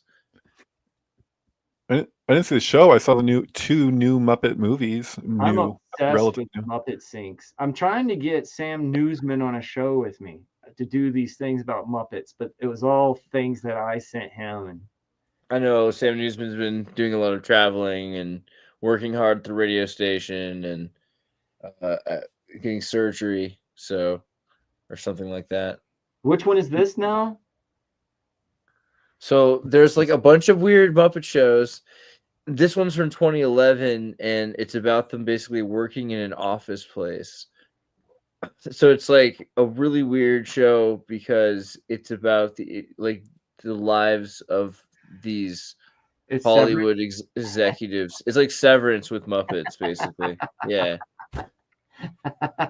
It's kind of awkward. I remember when it came out, it just was super awkward, so I didn't like it. But now looking, it's like because it's some sort of historical thing to look at the past, what the world was like in 2011. It's different somehow. It hits different, so it's actually kind of interesting that it exists. But have you guys heard of Eric with Babberdatch Cumberbink? Cumberbatch. Cumberbun? no, Eric. What's this about? Oh yeah, think I saw this. This is where he plays a Muppet puppeteer who's trying to come up with this new big idea, and his son becomes. It's very. It's like there's intentional shadow references in this one as well. Yeah, I remember watching this and feeling like at the end there was kind of a missed opportunity for where they could have gone with it, but well, it's basically. I mean, this is funny, but it's basically Benedict Cumberbatch's like. It's fun to watch him play with himself because he like the whole load CK kind of thing or what? The whole load acting wise is on his shoulder, but. Yeah, it's a really good show. But it's just kind of sinky in a weird way because it's basically he becomes like a shadow of himself through the Muppet. Like he creates this Muppet and he talks to this like Muppet that's not there, and people can see him talking to it like it's there. I like that somebody in the comments says Gonzo reminds me of the plague mask. Think about it, Gonzo. People got gonzoed. That's kind of good. Never thought of that before. Yeah, that's crazy. So I bet you there's got to be a fucking plague mask, Muppet plague mask, man. If a Gonzo plague mask, that sounds awesome. Well, Gonzo's Hunter S. Thompson, right? Like that's Right. One of the things that I like is Muppets in Space. Is the one where they basically tell you what Gonzo is. That's a real sinky movie. Because you can't get on Disney Plus yet for some reason. It's still not available. he starts thinking. He starts seeing like his everything he sees reminds him of like what's coming. It's kind of weird. Mm-hmm. Yeah. No, that's a super sinky movie for sure. It's So like what happened when? So like Jim Henson died, and then Disney didn't buy pause the deal or something like that. So they didn't buy the Muppets for like several years. So then the Muppets made some random movies, and that's why they don't. That's why Disney doesn't own this one. Is that the deal? That sounds true. The point at which Disney bought the Jim Henson Company coincided to the time in which the Dark Crystal prequel was supposed to come out, and then it went completely dead. Like it got scrubbed from the internet, and then years went by, and then Netflix did a Dark Crystal prequel. And what I've gone off about this several times before, but I theorize that there's actually a Dark Crystal movie that never was given to the public, that was like filmed and produced, that only certain people have watched, because the kicker is, if you watch the Dark Crystal Age of Resistance, it ends at a certain point. There's no season 2. I don't think that they were really ever going to have a season 2, because I think the season 2 is actually a movie that was made before this. It's kind of hard to explain, but they couldn't make a kids movie about a Holocaust because all of those Gelfling had to get mass murdered, and so this prequel leads up to the mass murder, doesn't show it to you, and then that's that.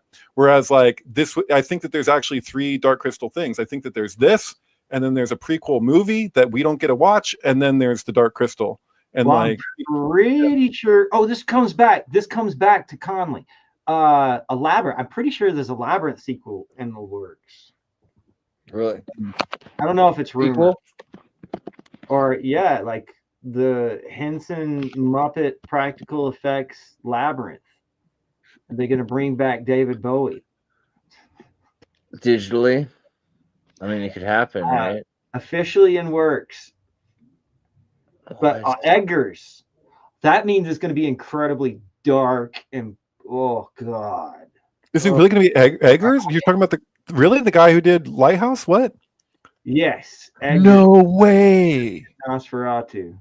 Oh my god, then it's going to kick ass. I was like, this sounds awful, but no, that'll probably be amazing. You bring back David Bowie from the dead. Dude. It's going to be very dark, visual. It's going to be intense. Dude, I watched Nosferatu on Christmas Day. It was so goddamn good. I don't know what other people think, but Johnny Depp's daughter in there, like it looks like CGI when she's like has her like freak out thing, but it's not. Like she's an incredible actress, dude. That was nuts. But yeah, we've discussed it, I think. Yeah, have we not? Yeah. No, yeah. Because it's just definitely.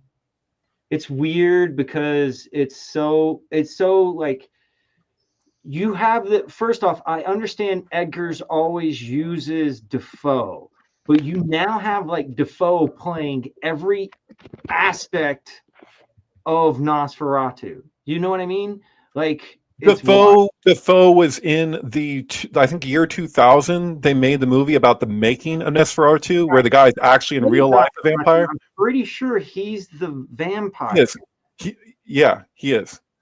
So it's weird because then you're seeing the actual because Nosferatu is basically just a take, like it's basically just a take on Dracula. Like there's same beat points. Well, they got sued, so they couldn't call it Dracula. That's what happened. They called it Nosferatu because they wouldn't let them, which is kind of weird when you think about it, because at that time they didn't have the rights to Dracula yet. Like, because it's so old, right? So, like, it's kind of weird to think about that there was like a copyright issue over Dracula back then. Right. So, but then in this version now from Eggers, you have the other guy is the guy from what's Reinhardt. It called? Thank you. Yeah. So so his name is, look him up because he's going to be more important coming up. Noltz, I think his name is, because I think he's Lex Luthor in the new Superman movie. Wait, what did you say? Basically, Renfield. Over and over and over. Renfield, who's Dracula's helper. So he's in the movie Renfield, playing Renfield, and then in Nosferatu, his boss is Renfield. Yeah, it's crazy. It's crazy. It's obscene because like every part of these, it's like such like a weird. Every part of Nosferatu has played that part of Nosferatu. Like everything there has to do with that storyline. Right. You know that in Melancholia, the way that all the characters were vampires, like not all of them, but like most of them. So like when you're looking, there'll even be a scene where they're like all around the table. If you play it. Melancholia with Melancholy and the Infinite Sadness, there's the line at the beginning of that one song where the world is a vampire. So it'll be like the world is a vampire, and then you look around the table and you got Kiefer Sutherland, who was in Lost Boys, right? But then you also have the main character was in Interview with the Vampire. What's her name? Can't think right now. Yeah, he What's- plays Renfield. That's What's- an excellent movie for who's in it, but there's certain people that you need to like pay close attention to. And Oh, it's Kirsten Dunst. Kirsten Dunst was the little girl in Interview with the Vampire. So it's like, and then I think Gary Oldman, was he the other guy? No, John Hurt.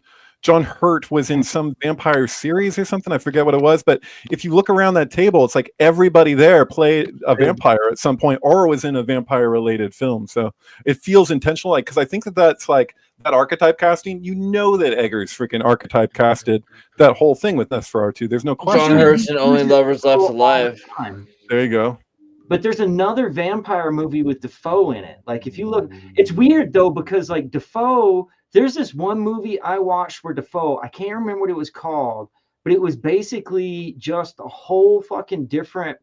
It was him being a cat burglar. He tries to break into a house and he gets locked inside, and he starts eating the fish out of the fish tank. But the whole thing is like Nemo, like he's having problems remembering. He's like starting to have dementia. It's messed up because it's like the whole thing or is like shots are, you could mix the two together. Oh, You know? a guy I went to high school with is producing. It's already done. A Willem Dafoe movie from A24. My friend Isaiah Saxon. He worked with my friend Sean Helfrich. They did a music video for Bjork together for a song called Wanderlust. They went to like Big Sur together. Did I ever tell you about this? I got a friend who I went to school with who managed to get Bjork's email, and he didn't know what to do with it. He was like, "What do we do?" And so they came up with a scavenger hunt in San Francisco, and they waited for her at the top of a hill. And like evening came, and freaking Bjork just like showed up, like she did the scavenger hunt. And then they went and spent like a couple or a few weeks or something in Big Sur eating mushrooms with her, where they came up with the whole idea for Wanderlust. And they ended up doing a film process that had never been done before. They ended up in the New York Times with it. It's like totally crazy. It looks like claymation, but it's not technically claymation. It's some crazy shit. But yeah, if you watch the video for Wanderlust, that was a couple guys I went to high school with. But anyway, yeah, Isaiah Saxon got like, so A24 is like giving movies to like young directors. Like, I guess he's not that young anymore now that I think about it, but like unknown directors, and just like letting them have at it. And just like, and that's one of the reasons they just had these really great films coming out, is that they just give these guys a chance if they have a good vision and, you know, they seem capable. So but yeah, I don't know the particulars about even like, what it's about in relationship to Sorcerer, and there's a couple of other ones that I picked up specifically from Tarantino. Like Sorcerer was one that Tarantino said was like one of the best movies ever made or whatever, something like that. But what I learned was, let's be honest, but yeah. Well, he said, okay, well, what I realized is like, once you know his influences, you can see where certain ideas come from. Do you get what I mean? Like, and he's leaving Easter eggs and stuff like that so you can see them. But it's like, it's interesting. Well, I mean, with actors, like he's using concepts and stuff from other movies that they've been in the movies that he's writing for them. Oh, absolutely. It's cool. It's weird. It's weird, man. It's like very meta what he's doing. Like if you go back and you realize like True Romance is basically him. The Christian Slater character is Tarantino, and he like wrote himself a girlfriend. Sure. It's true. Yeah, absolutely. But this is the thing, though, is that it goes beyond that. It goes like, he's so hip to Hollywood mythology, right? So, like, I mean, you and I had a whole long discussion. Good because he was obsessed. He was like a nerd. Right, exactly. And so, like, you and I discussed like Once Upon a Time in Hollywood when you watched it with Lana Del Rey's Norman fucking Rockwell. But but that's the thing with it, is that like I can't overemphasize this. Like, two people can watch Once Upon a Time in Hollywood and basically be seeing an entirely different film based on how hip you are to the actual mythology. So if you know the storyline of the Manson family and how all this went down, you're basically watching a different movie than somebody who doesn't, because you'll make connections with the Beach Boys and all kinds of stuff that other people would easily just. It makes it like 3D or something. It's hard to explain that, but you know, it makes it so much richer if you're connected to the specifics. Yeah. I was thinking earlier. Go ahead. Sorry. No. After you. I don't know. Sir, I was just thinking about, like, we were talking about Jim Henson earlier, and so it's like some of the last stuff he did before he died to The Storyteller. Have you watched all the Storyteller videos? When it came, yeah, a long time ago, yeah.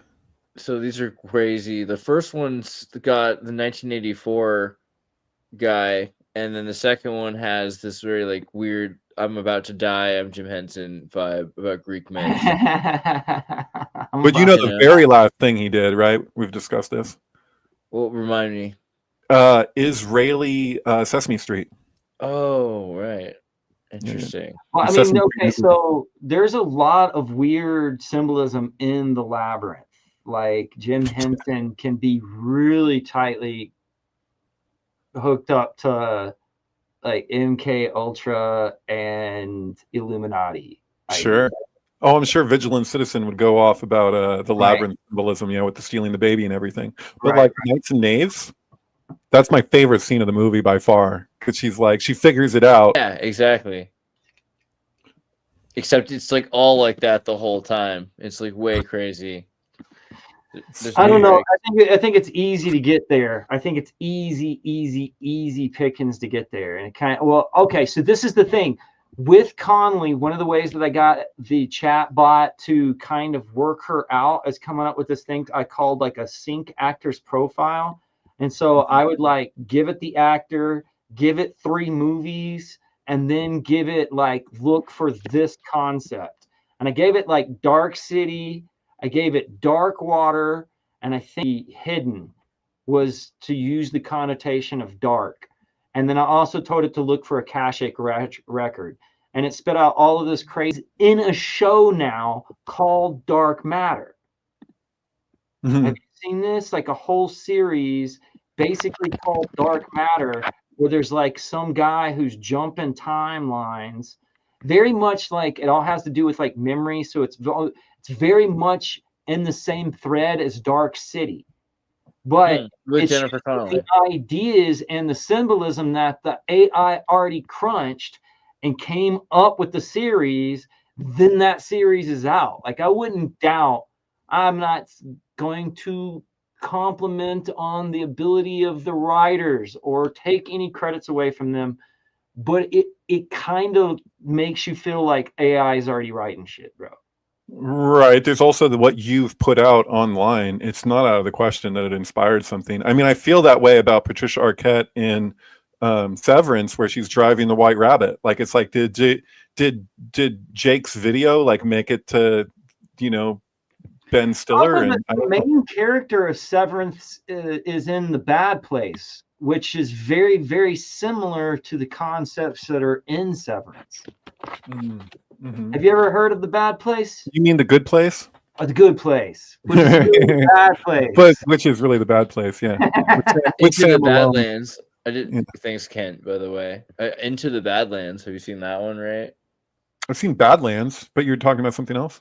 Into the Badlands, like where they all have sword fighting all the time. No. I'm thinking. I know what you're talking about. That's an AMC thing. Yeah, I think so. It's weird because, like, obviously they would have guns, but it's like some sort of Postman like world where the world's now all shut down, and it has the same bad guy as someone we just saw earlier. The movie you showed with Jim Carrey. What was the Jim Carrey movie that was like dark and funny to you? Oh yeah, Dark Crimes. Dark Crimes, yeah. Dark Crimes. Yeah, that word, that's a sync trigger word, man. Dark Crimes. A dark with Martin Sokus, this Hungarian New Zealand actor, right? He's in this weird show, Into the Badlands. And there's like he plays sort of like a southern dictator, this guy right here. Groovy.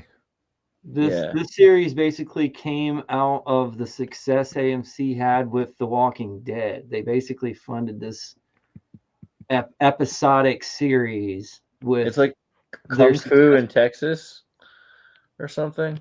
It's pretty good. It's pretty bad. It's like if like a Chinese movie and Mad Max like mixed together. It's like Wild Wild West. It's a weird idea because it's very Asian but very Texan, very like Southern.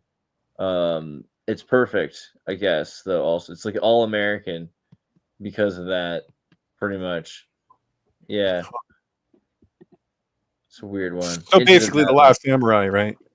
Yeah, but like with like more Colonel Sanders or something. It's like That seems like, was that the pinnacle of like leading up to the place Django. where it's no longer acceptable to do that? Like, I mean, like, I guess the epitome in the opposite direction would be like Mickey Rooney in Breakfast at Tiffany's, where he's just like the Chinese neighbor or whatever. And then like it took it to the level of like Tom Cruise, like being, I guess he wasn't actually Asian, but it was like the whatever, the white savior complex thing.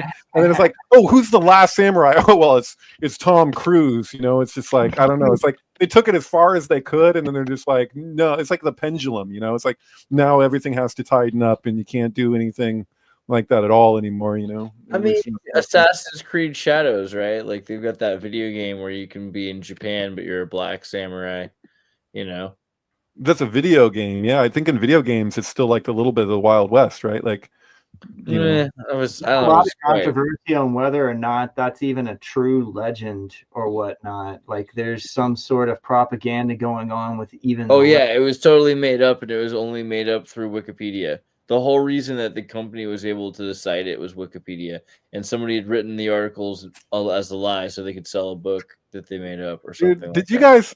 You guys probably watched the Matrix, the fourth Matrix movie, right? You watched the fourth Matrix movie, for sure. So like, I was so lost. I was like, "What is going on?" Until I found out that this is actually the sequel to the video game that follows from the last Matrix. So I was like, "There's all this other stuff going on." I was like, "What is happening?" I'm like, dude, so like in order to understand the Matrix 4, you had to have played the video game. Like, okay, the one for Xbox, or is there a different no, one? not the Path of Neo, but like another one that's PlayStation or something.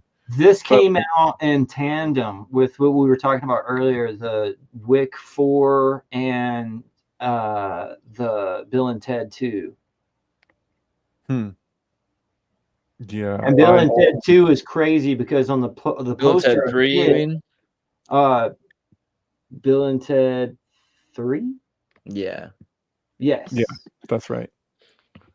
But on the posters of that was basically had Winters in like red and Keanu in blue, like they were the blue pill. Mm-hmm. Well, it makes sense because it's the whole the future thing, right? I mean, it's very similar, like plot structure or you know, just the elements there of like the future society, like Zion, and then you know, like yeah. Well, he was because it's their music that saved them, right? Right. So yeah, to save the world. Right. So it was really bad. Did you like it? I mean, I just I don't know. I could watch it, but it was like it wasn't one that I would like watch again necessarily, you know. I think that the daughters did really good. There's something going on with those daughters. Like the two girls that are playing them are very important and like kind of sinky in their own right. Yeah, I guess it had to be made for sync reasons. I got the same like dopamine drop as you get from all of that stuff. Like you can go and like get your little chill bumps that the Chewbacca gets a medal in the last fucking Jedi Revenge of the Other Jedi, and it's just hollow. Like you don't actually remember the movie, you just remember the feel. You know, I don't. Like, at the end of the Bill and Ted, there's like a moment where all of the music's going and all of these ancient people are like remixing the music, and it's like pitch perfect, you know. Like you can feel Pitch Perfect. Pitch Perfect 2 was funded by Israeli intelligence, by the way. Well, I think the first one is. I don't know why, but and the accountant apparently. Oh, interesting. Yeah, the Transformers films. I think all of them were. Lady, it's the whole thing is like basically put on by the Hunger Games lady. So it's just it's just not the same, bro. It's like you're No. making these movies that are 40 years past their prime. It's like the Coming to America sequel that they made. Oh, I watched. You know, like Bill and Ted 3 could have been Bill and Ted would have been great if it was executed appropriately. And I think COVID might have been an excuse, or who knows exactly why. But they didn't have the proper appropriate music, and it's pretty pathetic. If they had an ending that was as strong as the second movie, which by accident, I don't know if it was by accident, because We the should second have movie they used Kiss, right? Lost Boys 2 and all the vampires, all the humans are dead. All the vampires are still alive, but they're old. I feel like the way I would do a Lost Boys sequel would be that it's, vampires still live in Santa Cruz, but they are the only ones who can afford the rent, and so there's not enough people to drink the blood of, essentially. Ooh, snap! But that's too real, dude. Too real, bro. That's too real. You gotta combine us and the Lost Boys. So we were just talking about that. Or I guess we weren't just talking about it. You Summer uploaded rental clips prices. from that. Yeah. But yeah, I love the mashup sequel idea. I'd love to see a sequel to Us and Lost Boys as the same movie. That would be dope. Just bring the universes together. This town would be great if it wasn't for all the damn coincidences. Yeah, right. Well, Do it's you probably guys know who the director was for Lost Boys? no. Schumacher. Schumacher, yeah. Oh, really? Okay. Of course. Right. So that's why it's so occult. He's got a whole occultist bent. He's done a lot of really interesting movies. It's true. God. That's weird, though. That's So super weird. I'm pretty sure that he made the number 23. This is the face that they wanted for his Wikipedia. Like, this is the best that they like. I mean, Probably hey, a man. mask, man. He looks like he's doing a lot of cocaine and What is some happening? voice. You're like, oh man, that can't be real. Like, that's real. Oh man. That's a wax. Dummy. It could be. Is it? Yeah. I mean, for No, real. it's- That looks like a freaking wax stone. Like, Sure. what is happening with him? A lot It's of like the one cocaine. With And it's just Vaseline. like, does Wikipedia just not like him? Is that what happened? He's like, screw this guy. Give him the worst photo we can. It's just like, you couldn't do better than that. Maybe that is his good photo. I don't know. I don't know. I watch his movies. I'm not too familiar with him. Swedish Jew. Yeah, it's interesting when you go like, 'cause it's such a particular Swedish Jew, not just like a Jew from Sweden or something. Yeah. That's a whole And kind of grew Jew. up a Baptist in Tennessee in the Bible Belt. What do you know? Like, That explains a lot, actually, for real. Well, I mean, okay, so the Wiz is probably the one to mention first because of its connections to the World Trade Center and Wait. Are you saying did Schumacher did the Wiz? yes, and the Flatliners. Oh my god, dude. You see that? Like Yeah. falling down. Oh my god, dude. You like That's crazy. Falling Down was released the day and year of the first World Trade Center bombing. Yep. Day and year. And then freaking and even that is called Falling Down, but then connecting it with the Wiz, if you know that, oh man. Yeah. There's some And he weird did Batman and Robin, huh? too. Yeah. So, that's like one of the That was the least. thing. He was the one who put the appreciated. nipples. He put the nipples on there. He put the nipples on the armor. There's nipples on a lot of costumes. I think it's unfair to give him trouble. He made it like the Wiz. He wasn't. right. But I'm pretty sure. Look it up. I'm pretty sure he's the one who did the number 23. Really? really? Yeah, there's some weird stuff. He's a that little. true? I don't The movie If 23. they're just- yeah. Well, I mean, he did so many goddamn movies. I mean, Yeah. Ah, Schumacher. wow, no way. That's Yeah. crazy. Huh. Well, my mind is kind of but blown right now. He used the Riddler because I'm pretty sure he's the one who did the. He's the one who. So, He did Batman Forever as well. Crazy. huge mind-blowing recommendation here, but if you watch, I have this on Twitter and the website, Very but simple. you guys, if you've seen The Wiz with Goodbye Yellow Brick Road from Elton John, you know what I'm talking about? Mm-hmm. So like you've seen that probably, Andreas. I don't know. So like when they get to the Emerald City and the way that Love Lies Bleeding in My Hands, Funeral for a Friend plays with that scene where they're at the World Trade Center and they're all dancing around the sphere that was symbolic of the Kaaba Mecca according to the creator of it and all that shit. Like that scene of sync films, like I don't know what the hell, but the reason why I'm bringing it up, other than just that it's really cool and everyone should watch that, is that Michael Jackson. But for that to connect with falling down, no, I was going somewhere with that. God, there's like some heavy laden symbolism happening there. What the hell? Oh, I was gonna say something. I think I lost it. I was gonna watch Falling Down again. I've been kind of planning on watching that movie. Duvall is the other guy. There's a lot going on in this one. Totally. That was just such an impactful. I mean, that's like such a meme movie, right? Everybody knows what Falling Down is. Or if somebody goes like postal, most of the time these days, people say it's like, did he want to? What this guy go falling down or what? Anytime. The World Trade Center, man. That's the whole point. But like, this is it's Michael Douglas's favorite part he's ever played, according to him, by the way. And that's saying something because he's played a whole lot of parts, right? Sure. It's also like an identity thing. Like he connects with this character as bad as he is, right?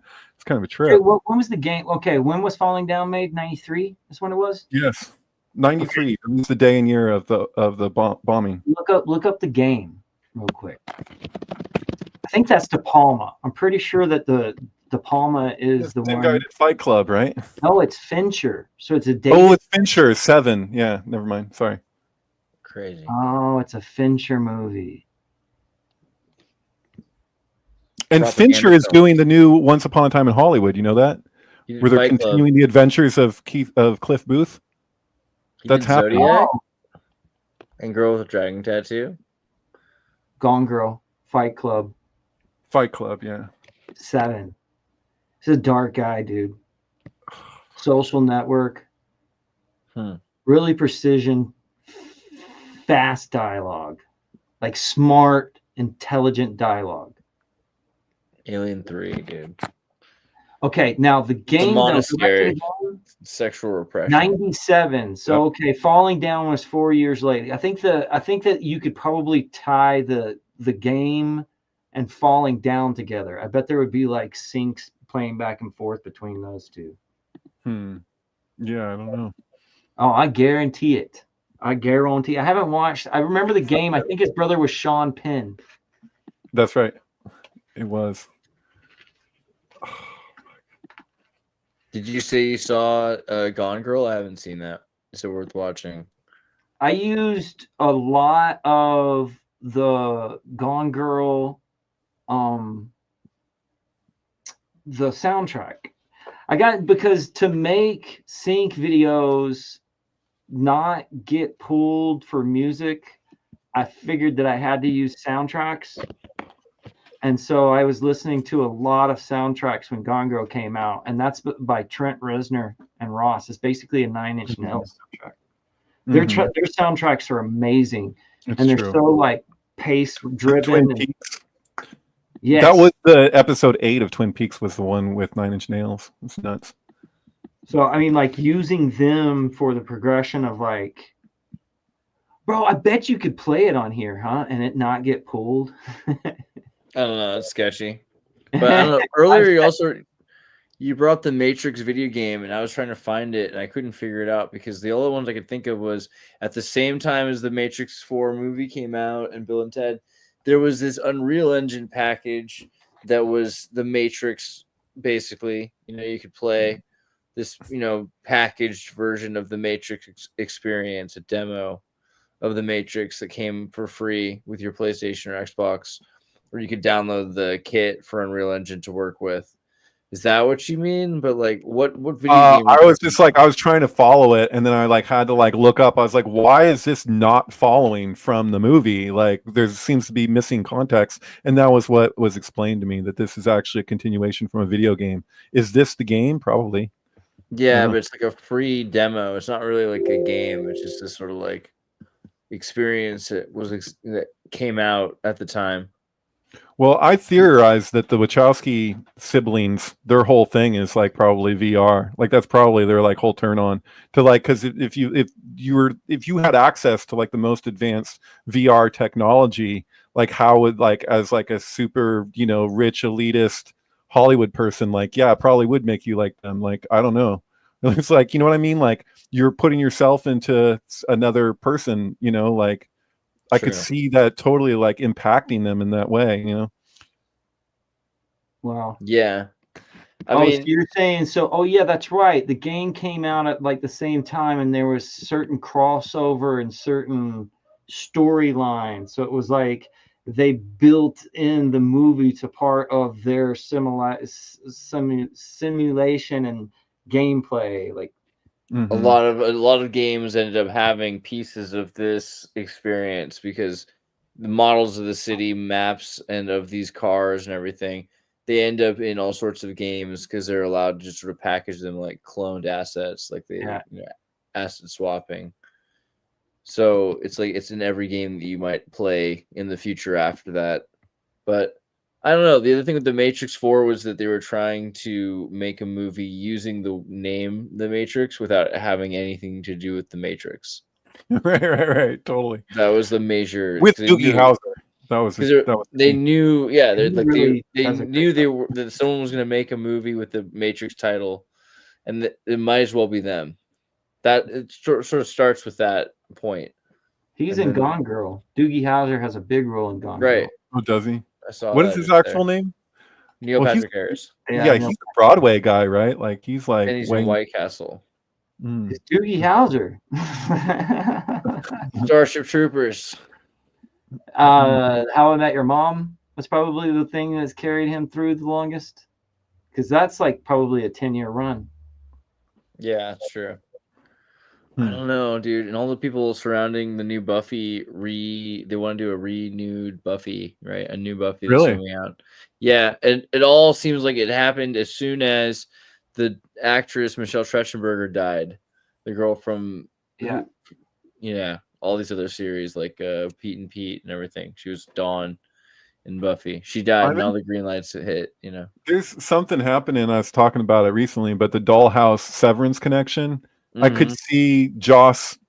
What's his name? Joss Whedon. Joss Whedon, and he's under a lot of fire, or he's been basically canceled by now because they say he like used his power to have sex with girls. The girls Is that were really when you watch attracted to Dollhouse? You're like, you think maybe there's like the premise of his whole show is like women hypnotized to do things for you, like yeah. Well, like, that's very popular right now. I mean, Neil Gaiman got strung out on that shit too, right? Like, if you guys seen but he's another level than to what I've seen so far with Josh. But what's been going on with what's going on with Gaiman might be real. Dude, I watched that Nothing's ever coming Sandman out. series and I was just like, what is going on with some, like I enjoyed it, but like there were some parts to it I was like, what the hell? And then I was like, I come to find out that like he was responsible for those places that I was like totally had like a what's happening? And Very, I was like, at that time he was very like woke, but that's the thing, like he was extremely woke. He was like intentionally putting things in there because he didn't want to have to deal with the mob, I think. Sure. Right. And keep in mind that Joss Whedon had like he produced the most successful movies of all time with the superhero movies, like two of them. They were like did better at the box office than any movie in history. Like he beat the records of Avatar and everything, the Spielberg movies, Jurassic Park and E.T. or whatever. So Canceled. yeah, that's crazy. All right. Well, I'm gonna make sure also to check out. We looked at the Metallica video earlier, but is there anything you wanted to pull up? Also? Yeah, I want to like either on the website or here. I'd recommend like even if you wanted to like jump into it, like the beginning is pretty cool, but like the first loop of in Goodbye Yellow Brick Road and The Wiz is like freaking totally nuts. Like when it gets to the World Trade Center as the Emerald City and they perform like a ritual around the sphere between the two towers, like then the way that meets when the album repeats. So it's like the first repeat of the album, it just like comes together in this kind of like, sometimes I feel like with certain syncs, like when they're really solid, like they almost give you like what you'd call like a meta egg, Will, is like where it's like this incredible payoff, like, oh, it like feels like affirming that, like, you know, that there's something to this. So like what happens like halfway through this, or at least the first round of the album with the Emerald City, it's so freaking nuts. But yeah, and I was gonna say something about that in relationship to Falling Down, but I drew a blank, and it's not the best thing I ever drew. But yeah, no, this is totally crazy.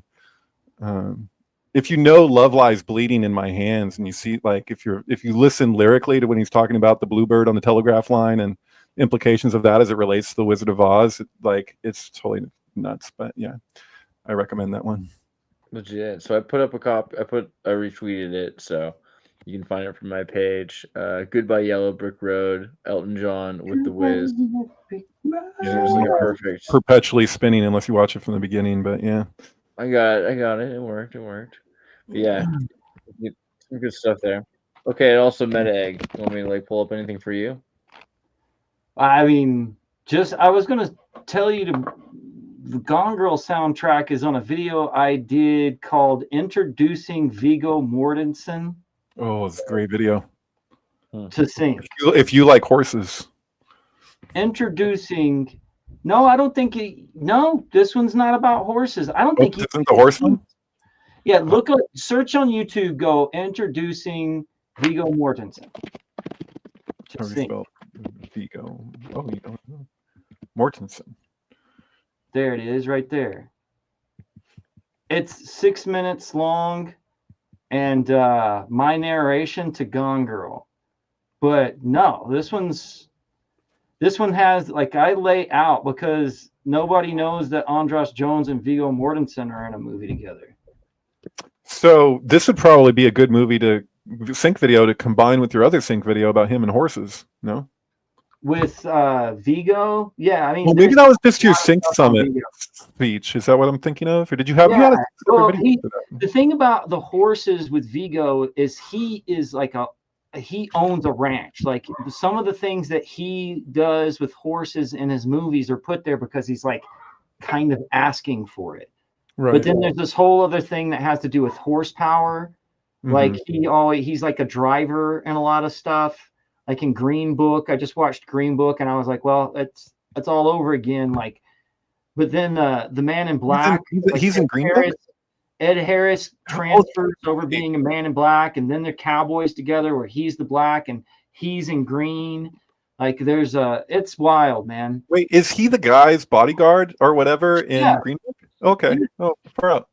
Mahershala Ali and Viggo Mortensen, and he's the driver again. It was basically the same story as the Lord of the Rings, where Strider has to take the hobbits, into the land of Mordor. He's got to take this black musician into the deep Bible Belt.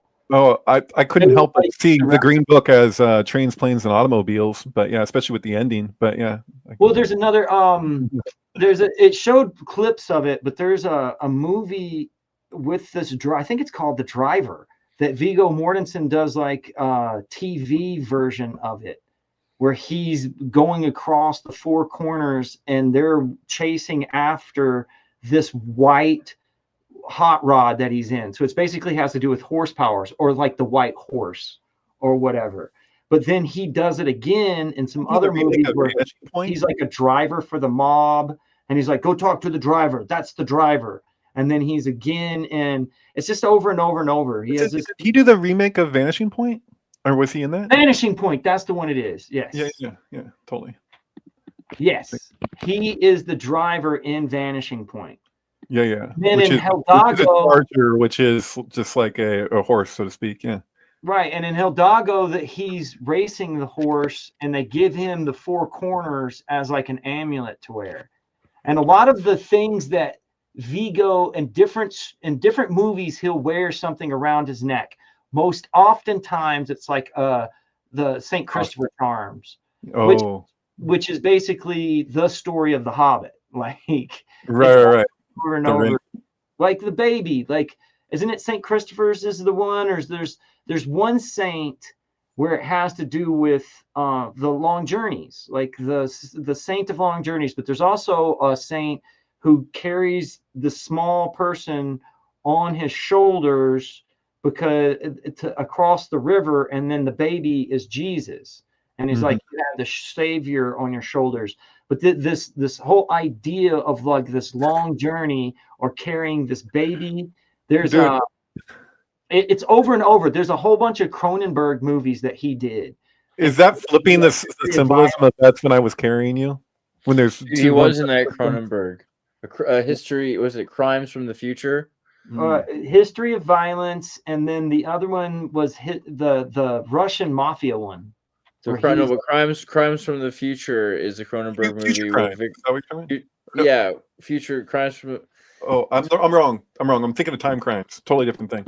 No, it's like it all has to do with like, okay, so the Crimes of the Future with Viggo Mortensen. Yeah, it's this whole other weird movie. So it's the second movie called Crimes of the Future. Oh no, this one's kind of newer. I haven't watched this one yet. Yeah, it's really interesting. It's about people that like get genetically modified organisms that they like implant into their bodies so they can feel weird things. It's like super Cronenberg, and it's named the same as another movie that Cronenberg made in the 70s when he was in school, but it's a completely different movie with a different story.